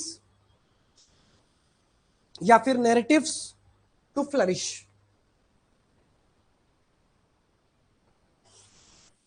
distorted ideology जैसे चली थी ना बीच में, देश तो 2014 के बाद ही आजाद हुआ है। नहीं वो नहीं, मैं ऐसे बोल रहा हूं कि डिस्टोर्टेड नैरेटिव्स कि ब्रिटिश सरकार ने 99 इयर्स पे एज पे ले रखा है, लीज पे ले रखा है, ऐसा था ना बीच में, बहुत सारे नेताओं ने चलाया था। Unfair treatment of individuals because the hereditary rights are different across the community. Some get taxed, some get don't. हाँ, तो अब तो यूनिफॉर्म सिविल कोड आने के बाद कुछ तो लेकिन हो ही जाएगा। ठीक, ये अपना demerits of security. हाँ, demerits of secularism, yes, कि eventually it will hamper the diversity। Hereditary rights. हाँ, गॉट इट। इसमें एक और चीज लिखी है कि अब सेक्युलरिज्म तो प्रमोट कर रहे हो पर लोगों में एजुकेशन नहीं है, शिक्षा नहीं है, तो उस वजह से कम्युनल नैरेटिव्स और प्रमोट हो जाते हैं। अब सेक्युलरिज्म की बात करने वाले जितने लोग हैं, क्या उन्होंने कभी बोमाई जजमेंट को पढ़ा? क्या उन्होंने पढ़ा कि जब 42 अमेंडमेंट में सेक्युलरिज्म इंक्लूड किया गया था तो क्या वजह थी? क्या सेक्युलरिज्म सच में इतना अच्छा है? क्या सेक्युलरिज्म इतना बेकार है? इसके पीछे पूरी फिलोसफी पढ़ने के लिए किसके पास टाइम है? व्हाट्सएप पे आ जाते हैं मैसेज, व्हाट्सएप पे बोल देते। तुम अपने अपने पिताजी से बात करके देख लिया करो, सबसे बड़ा उदाहरण तो वही है ना। मैं तो कई बार ऐसे छेड़ देता हूँ पापा को, क्या है यार पापा, कहते तू वहां पढ़ा यहाँ मत पढ़ा, ये सही बोला। तू बच्चा है अभी, तू नहीं जानता, तेरे को होगा उसकी समझ पर तेरे को इसकी नहीं है समझ अभी। ठीक है जी, मैंने कहा ठीक है जी। सर हिंदू किसे कहते हैं, इसके रूल्स कहाँ लिखे हैं? ठीक है बेटा, सही बात है आपकी, सही बात है, अभी वो मैटर नहीं है। अब हम आगे बढ़ते हैं। बेनिफिट्स चैलेंजेस हो गए। अब सरकार ने देश में सेकुलर फैब्रिक मेंटेन करने के लिए पार्टिकुलरली बहुत सारी चीजें की हैं। सबका साथ, सबका विकास और सबका विश्वास। और as states don't have religions doesn't it mean state is atheist। ठीक ठीक है बेटा, अभी लिखो, अभी हम लोग नहीं जा रहे हैं मुद्दों पे, अभी समझो टाइम कम है। मैं डिबेट छेड़ दूं फिर मतलब क्या? हाँ, फिर टॉपिक कंप्लीट नहीं हो पाएगा। और बताओ क्या सरकार ने किया? सबका प्रयास। हाँ, कौन सी सरकार ने स्कीम निकाली है माइनॉरिटीज की प्रोटेक्शन के लिए? उस्ताद है। बाजार हाट वाली कौन सी स्कीम, माइनॉरिटी हाट वाली कौन सी स्कीम है? Proper ministry of minority affairs create कर दी है। ट्रिपल तलाक है। एक देश एक धर्म, सारे यूनिफॉर्म सिविल कोड है। मुझे तो डर लगता है तुम्हारे इंटरव्यू से, तुमको सूतूंगा मैं इंटरव्यू में अगर ऐसे बोल दिया ना तुमने, लकड़ी लेके रखूंगा उस टाइम को। Sir can UCC be quoted here? Yes बेटा, यू कैन कोट इट। चलिए सॉल्यूशन क्या है? बस सॉल्यूशन क्या है? सॉल्यूशन में कीवर्ड नोट कर लो, और इंटरव्यू में भी तुम्हें ये बोलना है, ये कीवर्ड तुम्हारे लिए ब्रह्मास्त्र होगा। धर्म के किसी भी मुद्दे पर तुमको बचा के लेके निकाल के ले आएगा। वो टर्म है कॉन्स्टिट्यूशनल प्रायोरिटिज्म या पैट्रियोटिज्म, कि sir my Lord's, In the long term, eventually we have to prioritize constitutional patriotism. ठीक है? It has to be used to ensure harmony in the country and as a discipline of dialogue. Sir अगर examiner ही secularism के against हुआ तो क्या बात है, क्या बात। एग्जामिनर जनरली जब चेक करते हैं कॉपीज, तब जो वो 3-4 हजार कॉपी चेक करते हैं ना बेटा, एक एग्जामिनर के पास 400-500 कॉपीज जाएंगी, तो वो बोर हो चुके हैं। प्रोफेसर्स हैं, वो धर्म पे सेक्युलरिज्म पे लड़ के थीसिस लिख के बोर हो चुके हैं। ना तो तुम उन्हें नाराज कर सकते हो कोई अपनी बात लिख के, ना तुम्हें इंप्रेस कर सकते हो, तो वो इन चीजों पे ध्यान ही नहीं देते। वो देखते हैं कीवर्ड्स क्या लिखा बंदे ने, डिमांड एंड्रेस की नहीं की, बैलेंस्ड है कि नहीं है, क्योंकि उसके ऊपर भी री एग्जामिन होती है कॉपीज। वो बस इतना देखता है बैलेंस्ड है, टोन कैसी, एक्सप्रेशन कैसा, इंग्लिश आती है कि नहीं आती, आर्टिकुलेशन सबसे ज्यादा इंपॉर्टेंस रखता है। ये तुम्हारे यूपीएससी का नहीं है कि वो सेक्युलरिज्म पे नॉलेज नहीं देख रहे हैं, सेक्युलरिज्म के बारे में एक जनरल अवेयरनेस, क्या 250 शब्द है तुम्हारे पास बोलने के लिए, 250, 300, 200 जो भी होंगे, इंग्लिश भी आती है नहीं आती है, सब वो देखते हैं, और कुछ भी नहीं है टीयर 2 में। कंक्लूजन क्या है? Secularism in India is not a slogan. ये तो ज्यादा पोएटिक हो गया, तुम बना लो अपने अपने। कुछ ज्यादा ही हो गया मैडम पोएटिक, मेरे लिए मुश्किल हो जाती है ना समझानी। चलो ये देखो कि एक देश कितना डेवलप्ड है, कितना सेक्युलर है, वो डिपेंड करता है how it tolerates religion, how it transcends it. Religion किस तरीके से फल फूल रहे हैं, रिलीजन किस तरीके से आगे आ रहे हैं। ठीक है? और क्या लिख सकते हैं? Ultimately we have to prioritise peace, prosperity and progress of the. देखा मैंने भी यूज कर लिया ना, जब भी कंक्लूजन दिमाग में नहीं आया अलिटरेशन डाल के भगो। ठीक है? नेक्स्ट टॉपिक है social media and political polarisation, और इसके बाद है ट्रांसपेरेंसी इन पॉलिटिकल फंडिंग। ये जो अपन ने इलेक्ट्रल बॉन्ड डिस्कस किए थे ना, तो ये उसका ही कंटेंट इसमें यूज में होगा बेटा, तो इसको मैं स्किप कर दूंगा, ये मैं पढ़ाऊंगा। Social media and political polarisation. Social media and political polarisation ऐसे दोनों मिलके आ सकते हैं। तब तुमको ये लिखना पड़ेगा कैसे सोशल, पहले तो इंट्रोडक्शन में तुमको लिखना पड़ेगा सोशल मीडिया की टर्म। चलो बनाओ इंट्रोडक्शन सोशल मीडिया पॉजिटिव के साथ। Social media is today's new social, ये वो प्लेटफॉर्म, ऐसे करके लिखो, बनाओ। चलो जल्दी।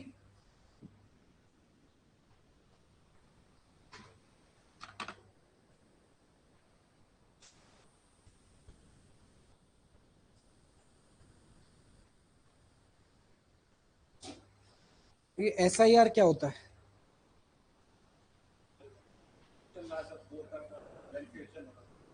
अच्छा हाँ, उसको पढ़ेंगे, एडवांस टॉपिक्स में पढ़ेंगे, हालांकि वो आएगा नहीं। अरे कंट्रोवर्सी तो बहुत होती है, मैं जब तुमको शुरू में कह चुका हूं कि वो पूछते हैं एवरग्रीन कंटेम्पररी टॉपिक्स, थीम्स पूछते हैं। वो ये नहीं पूछते हैं कि रिसेंटली ये रिपोर्ट हुआ, ये सेंसस हुआ। सिक्योरिटी में क्या क्वेश्चन आए अब तक? जैसे कुछ भी, कैसे क्या आया है अब तक? इंटरनल सिक्योरिटी पे कोई टॉपिक है ऐसे का जो तुमको याद है? सोशल मीडिया इंटरनल सिक्योरिटी कभी आज तक आया नहीं है वैसे तो। तुम्हारे पास क्वेश्चन आएंगे एवरग्रीन टॉपिक्स जैसे कि साइबर सिक्योरिटी, ओवरऑल पूछेंगे, थीम्स पूछेंगे। रिसेंटली कुछ हो गया वो नहीं पूछेंगे, कोई रिपोर्ट आ गई, कोई जजमेंट आ गया, वो ट्रांजिशनल चीजें होती हैं, वो नहीं पूछते। वो पूछते हैं कि इन जनरल अंडरस्टैंडिंग में 3-4 साल में जो मुद्दे चल रहे हैं, 2023 में कौन कौन से टॉपिक थे, कोई बता सकता है मुझे? किसी को PYQ याद नहीं है 2023 में कौन कौन से PYQ जैसे में आए थे? टेक्नोलॉजी ने global village, impact of tourism, environment, dissent वाला ऑनर पे आया था, ऑनर किलिंग पे, ऑनर किलिंग। हाँ, women, role of women education society, social progress. ये क्या मुद्दे एकदम से न्यूज में उछले थे क्या? वुमेन की एजुकेशन पे कोई न्यूज आई थी क्या? तो फिर क्यों आ गए? ऑनर किलिंग तो थी नहीं न्यूज में पिछले 1-2 साल से। टूरिज्म का इम्पैक्ट ऑफ टूरिज्म एनवायरनमेंट क्या पूछ रहा है आई भी? ये तो तुम्हारे ट्रांजिशनल न्यूज नहीं पूछता वो पूछता है एक आदमी की, एडल्ट की जनरल अंडरस्टैंडिंग कितनी है 3-4 साल में। ग्रेजुएशन तुम्हारी हुई है तो ग्रेजुएशन के ईयर्स में how much you have developed understanding. Transactional news ना तो सीएपीएफ में आती है ना आईबी में आती है। सीएपीएफ के 15 साल के पेपर उठा के देख लेना।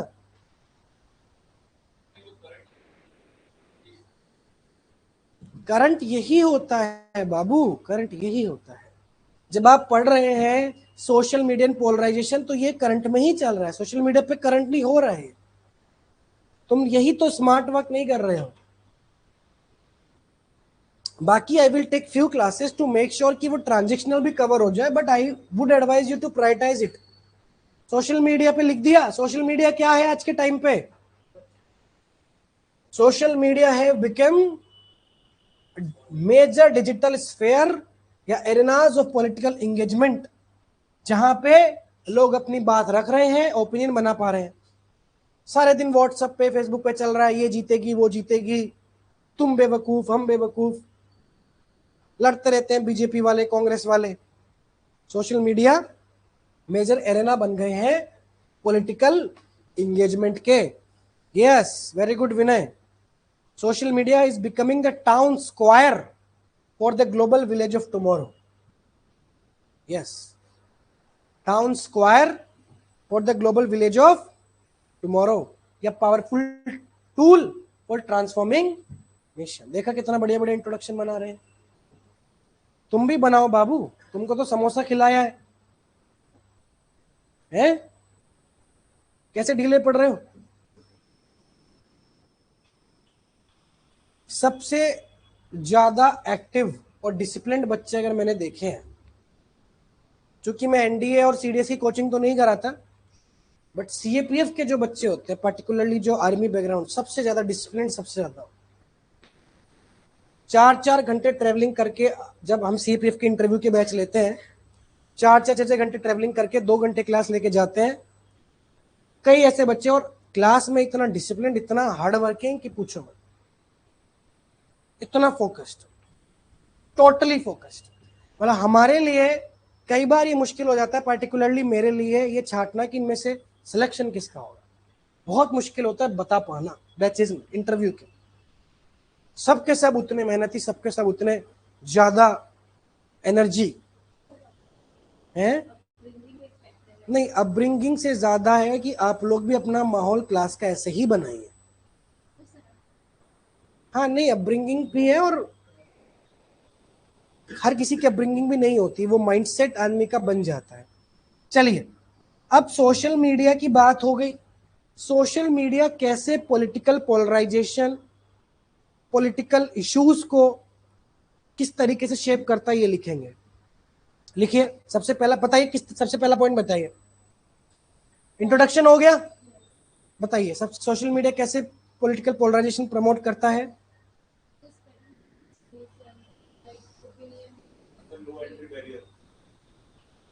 Social media being omnipresent is also very important to have unfiltered data. सबसे पहले लिखिए, जैसे उन्होंने बोला अनफिल्टर्ड डेटा, तो उसके लिए लिखिए कि नॉन अकाउंटेबिलिटी, अनफिल्ट्रेशन, उस पर बात करके बनाए। चलिए, आर्ग्यूमेंट दे दिया, इस पे पैराग्राफ फॉर्म करें कि कोई भी कितना भी डेटा शेयर कर रहा है, अनचेक्ड अनरेगुलेटेड डेटा है, उस पर बात करके बनाइए। पढ़ रहा हूं बेटा, आप लोग के कमेंट्स पढ़ रहा हूं। हाँ, अनचेक्ड हेट स्पीच, इस पे बनाइए।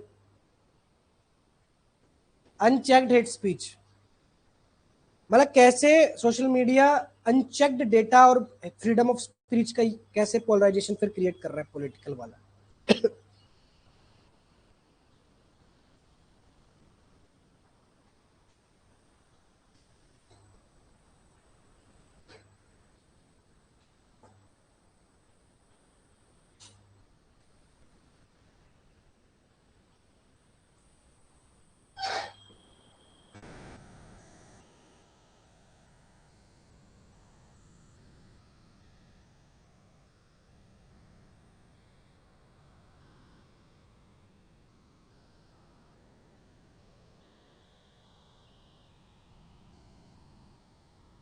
कैसे लिखेंगे?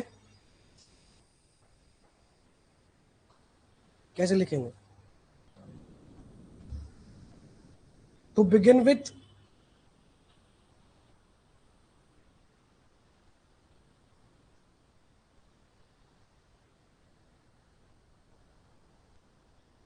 The anonymity of social media. Social media की जो एनोनिमिटी होती है वो क्या लिखा? To begin with, unchecked, unregulated, and unfiltered data is shared online to masses which are unknowingly affected and polarized by their values, and their ideologies are ultimately affected by these. बढ़िया, ऐसे लिखना है. लिखा सबने? भाई देखो, एनोनिमिटी है, उससे क्या होता है? हेट स्पीच, ट्रोलिंग बढ़ जाती है और सिविक सेंस लोगों में कम हो जाता है.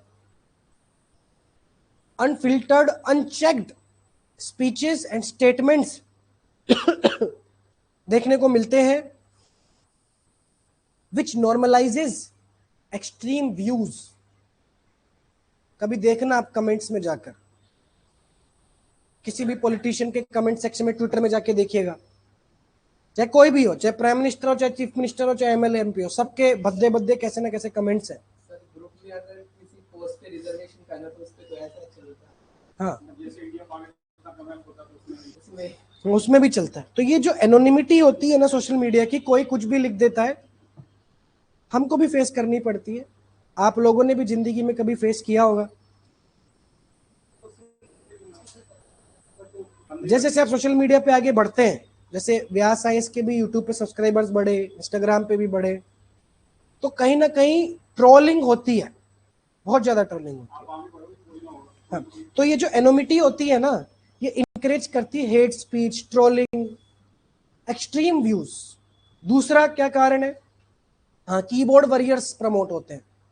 कीबोर्ड वॉरियर्स कहते हैं, एक स्लैंग होता है कि बस बैठे बैठे लिख के कुछ भी किसी को कह दिया, कीबोर्ड वॉरियर. दूसरा सबसे बड़ा कारण क्या है कि सोशल मीडिया पॉलिटिकल पोलराइजेशन बढ़ाता है. पॉलिटिकल पोलराइजेशन का मतलब ये होता है कि पोलराइजेशन का मतलब क्या होता है? पोल्स क्रिएट हो रहे हैं, सब या तो बिल्कुल उस तरफ बात कर रहे हैं, उस तरफ बात कर रहे हैं, एक्सट्रीम व्यूज लेके चल रहे हैं. मतलब नरेंद्र मोदी तो नरेंद्र मोदी, राहुल गांधी तो राहुल गांधी. कट्टर जो होते हैं, वो कट्टरपन कैसे आ रहा है सोशल मीडिया से, वो बताना है. तो दूसरा जो पैराग्राफ बनेगा वो क्या बनेगा? दूसरा कैसे होता है? एल्गोरिदम्स. देखिए, एल्गोरिदम सबसे बड़ा कारण तो खुद से फेसबुक और इंस्टाग्राम है, क्योंकि जनरली आपको वो वही ट्विटर पे पोस्ट दिखाएंगे जो आपको सपोर्ट करते हैं, आपके लोग, आपके पार्टी के लोग, उसी के व्यूज, उसी के, आप और स्ट्रॉन्ग हो जाते हैं. अच्छा हाँ, ऐसे हैं वैसे हैं. इसको कहते हैं algorithm driven echo chambers. Algorithm, हाँ, वेरी गुड कृष्णत का. Social media platforms promote algorithm driven echo chambers. Confirmation bias create होता है. पता है क्या होता है कंफर्मेशन बायस? क्या होता है?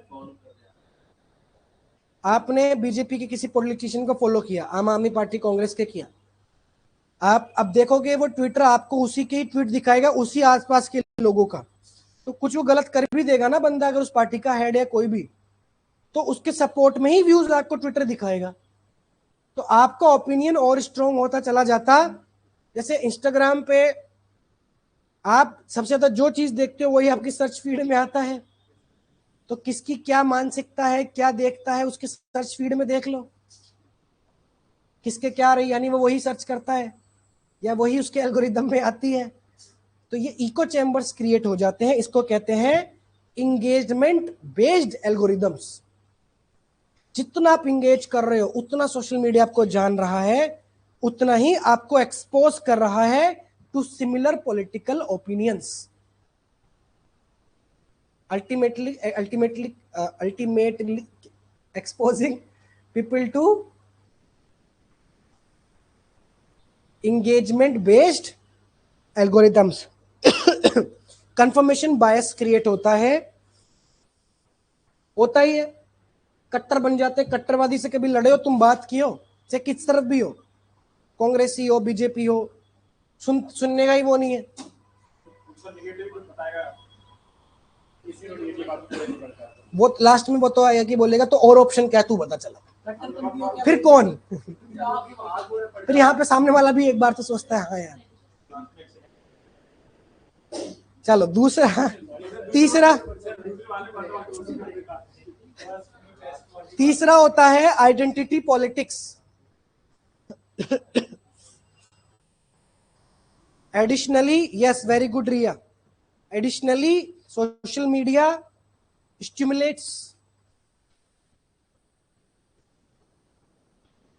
stimulates identity based mobilization।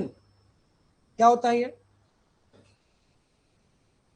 Identity based mobilisation? क्या है?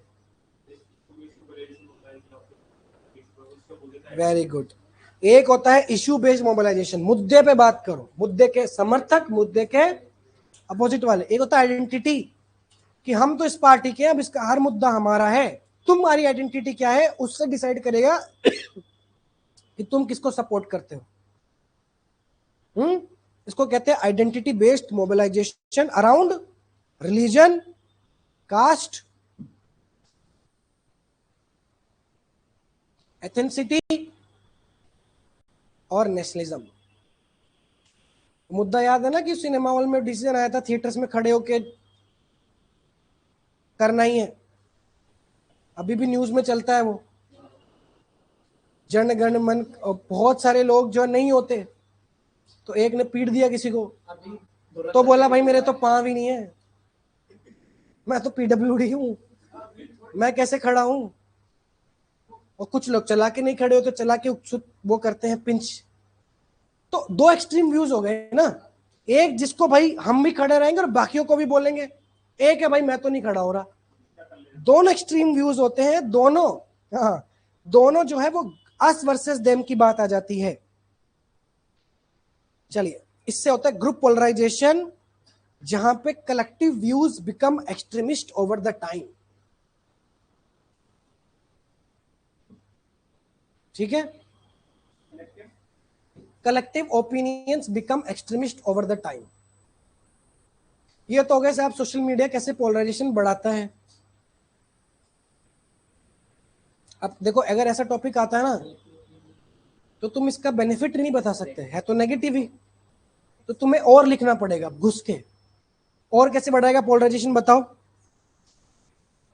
अभी इसमें बेनिफिट नहीं आ सकता, अभी तुमको 6-7 पैराग्राफ डालने पड़ेंगे कि सोशल मीडिया कैसे पोलराइजेशन प्रमोट कर रहा है, फिर सॉल्यूशन के 1-2 बना दोगे तो बना दोगे।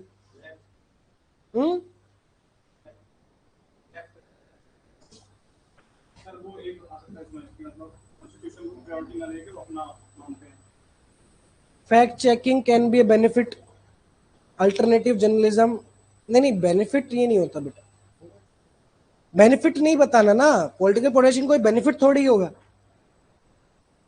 कैसे प्रमोट करेगा सोशल मीडिया पॉलिटिकल पोलराइजेशन? कैसे प्रमोट करेगा? और फियर मॉन्गरिंग भी है, और आइसोलेटेड इवेंट्स को जनरल पिक्चर में पेंट कर देंगे। ऐसा भी होता है ना, तुमने देखा है कि पॉलिटिकल पार्टीज चला के बहुत पैसा खर्च करती हैं और ग्राउंड लेवल पर माइक्रो टारगेटिंग करती हैं उन्हीं लोगों को जिन्होंने जो इन्फ्लुएंस दे इस चीज के। इसको कहते हैं माइक्रो टारगेटिंग। लिखो, हाँ, एडवर्टाइजमेंट कहते हैं उसको। यस,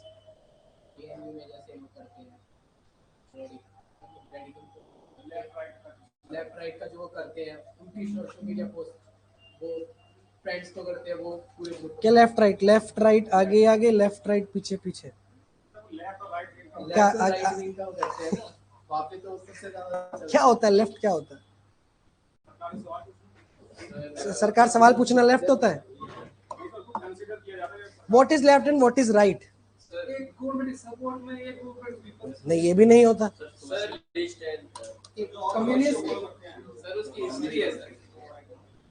बताऊंगा, नहीं पहले टॉपिक करिए। लेफ्ट विंग अलग होती है, राइट विंग अलग होती है, आइडियोलॉजीज बेस्ड होती है, ना गवर्नमेंट के सपोर्ट में होता है ना अगेंस्ट में होता है।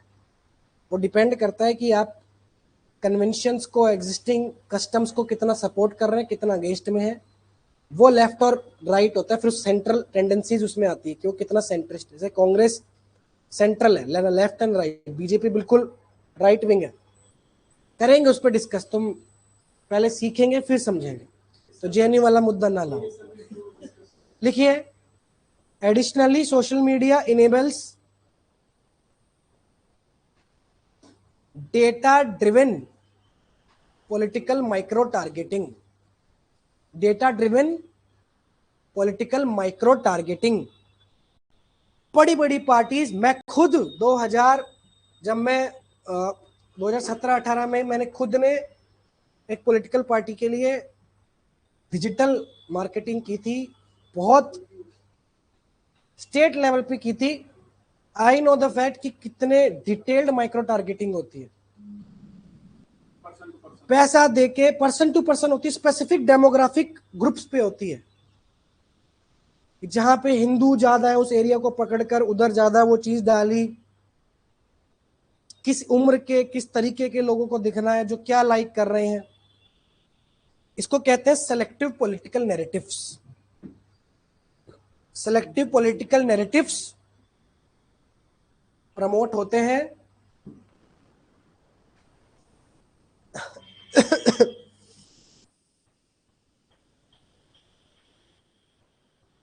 जहां पे टेलर्ड मैसेज समझते हो। अभी एड्रेस करते हैं अक्षत आपका डाउट, एक सेकंड सोचो। टेलर्ड मैसेज होते हैं, हाँ, मॉफ्ड, एडिटेड, कुछ भी उसमें चेंज करके सेलेक्टिव स्टेटमेंट निकाले और उसको ग्रुप्स में भेज दिया गया।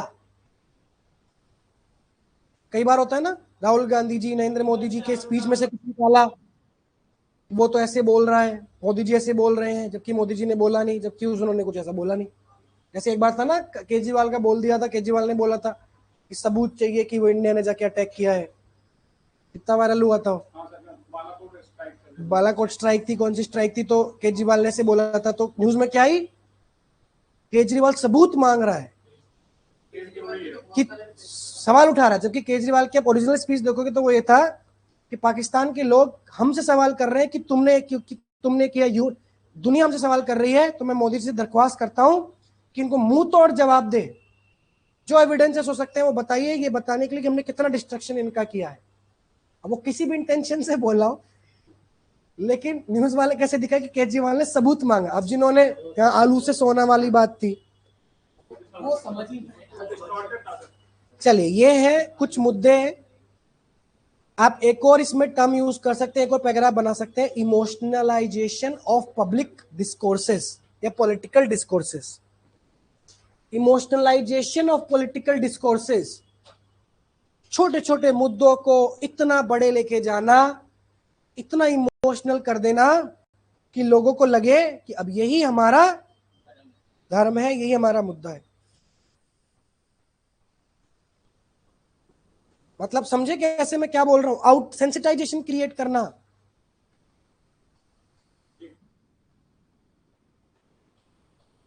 वो कौन सा अभी चल रहा था यार, वो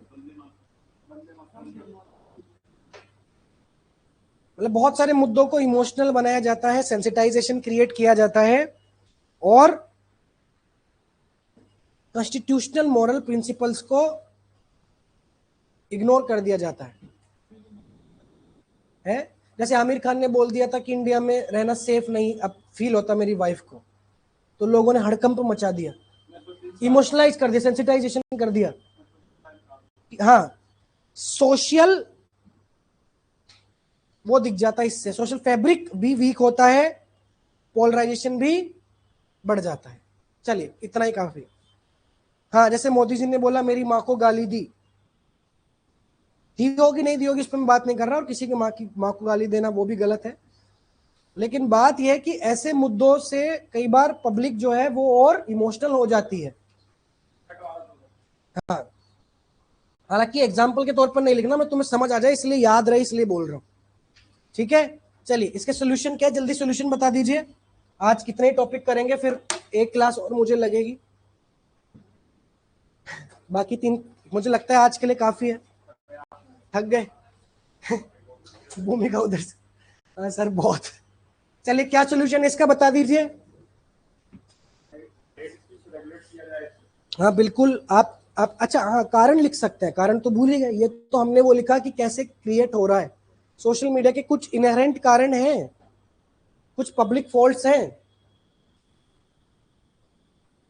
जैसे आप इसमें एक पैराग्राफ और जोड़ सकते हो, lack of ethical journalism. Journalism का मुद्दा भी आप बना सकते हो कि येलो जर्नलिज्म के होने से, येलो जर्नलिज्म यानी फेक न्यूज, येलो जर्नलिज्म, आजकल पत्रकारिता जर्नलिज्म उतनी रही नहीं, सेंसरशिप उतनी नहीं रही, तो इस वजह से भी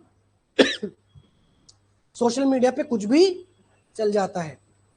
चलिए ठीक है, अब सरकार ने इनको रोकने के लिए बहुत कुछ किया। आईटी रूल्स है, डिजिटल इंडिया एक्ट अभी तो आया नहीं है, ड्राफ्ट में है, जिसमें सरकार ने पॉलिटिकल चीजों को इतना पोलराइज होने नहीं दिया। पीआईबी का फैक्ट चेक यूनिट है, इंटीमेटरी गाइडलाइंस है, और पुलिस एक्टिविटी भी है, जाके अरेस्ट। हाँ साइबर पुलिस बहुत एक्टिव हो गई है।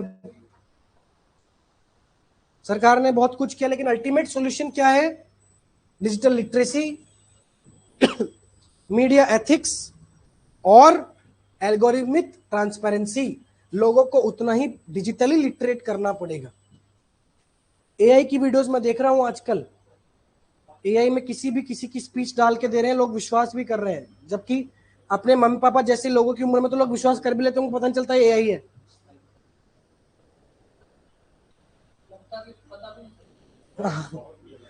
एल्गोरिथमिक ट्रांसपेरेंसी चाहिए ताकि हम पॉलिटिकल पोलराइजेशन को रोक पाए। अब तुम खुद बताओ, तुम्हारे घर में मम्मियां क्या इंडिपेंडेंट पॉलिटिकल ओपिनियन रखती हैं तुम्हारे पापा से? जिनके रखती हैं वो हाथ खड़ा करें। 1 2 3 4 5 6 7 8 इंडिपेंडेंट ओपिनियन। हमारे घर में तो जैसा पापा बोलेंगे वैसे ही, अलग अलग।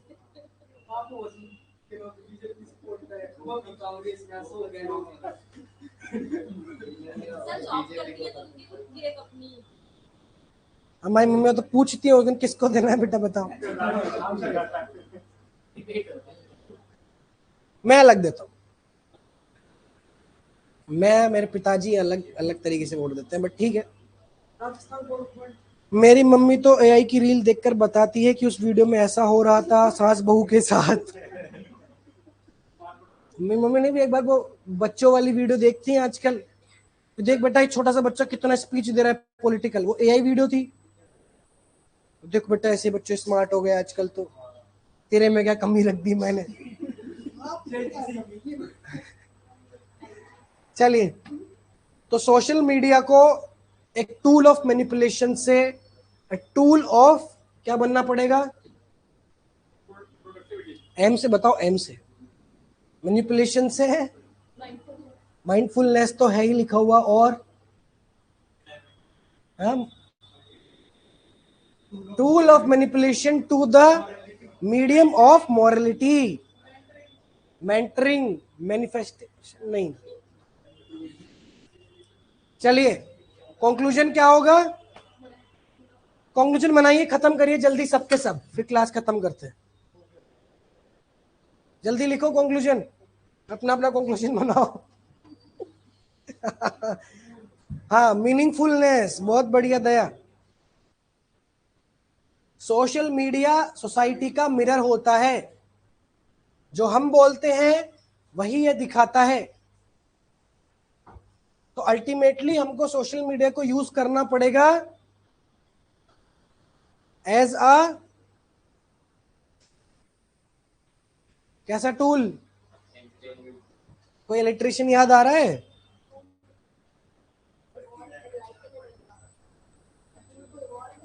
हाँ, इवॉल्विंग, एम्पावरिंग और इनलाइटिंग, इनलाइट वाला टूल।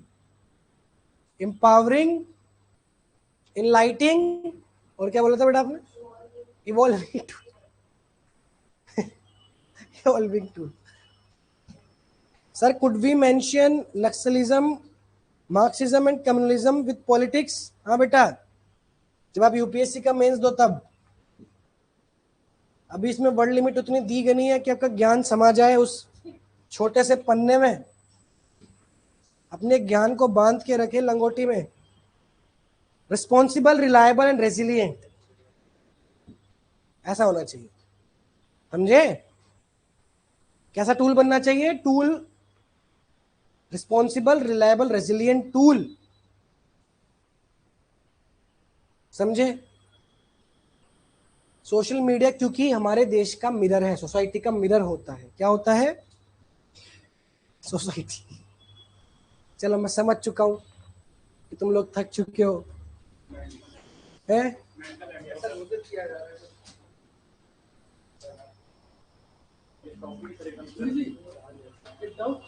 हाँ, डाउट बताओ। मोइस्ट ग्रुप कौन सा? अच्छा मोइस्ट, अच्छा मोइस्ट। अरे राजस्थानी थोड़ी होती है मोइस्ट, बदनाम कर रहा है। समझ गया मैं, माओइस्ट नक्सलिज्म है। पढ़ेंगे बेटा, टेररिज्म नक्सलिज्म पढ़ेंगे, लेफ्ट विंग राइट विंग कर रहा था, सब पढ़ेंगे, सब समझेंगे। फिर भी अभी बता दो। बस आज का सब्सक्रिप्शन खत्म, अब रिचार्ज कल आना, रिचार्ज करा के आना। अब आज का सब्सक्रिप्शन खत्म। टेररिज्म नक्सलिज्म सब पढ़ेंगे, सब अच्छे समझाऊंगा, टेंशन मत लो, ठीक है? एक एक आतंकवादी के बारे में पढ़ेंगे, बायोग्राफी पढ़ेंगे, बस खुश। इज्जत का, सौम्यदीप कह रहा है इज्जत का फलूदा कर दिया माओइस्ट का। Bye bye bye bye. ठीक है बेटा, चलिए, थैंक यू। सब ऑनलाइन वाले जिन को समझ में आ गया वो बाय लिख दीजिए, यस लिख दीजिए, ताकि मैं समझूं कि आप लोग जग रहे हो। आज की क्लास कैसी रही? ऑफलाइन वाले टाटा बाय बाय। मैं ऑनलाइन वालों से निपट लूं जितना। आ गया समझ में Abhishek? Very good very good. और किस किस को आ गया? कोई शिकायत, कोई गिला शिकवा?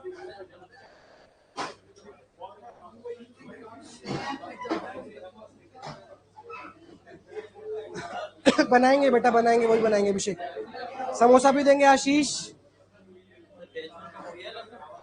बैच 1 का, बैच 1 में अब IR चलेगी, थोड़ा सा 2-3 दिन इंटरनेशनल मिशन चलेगी, बस फिर कॉम्प्रेंशन क्लासेस स्टार्ट करेंगे। देंगे बेटा, बॉर्नविटा भी देंगे। चलिए, थैंक यू।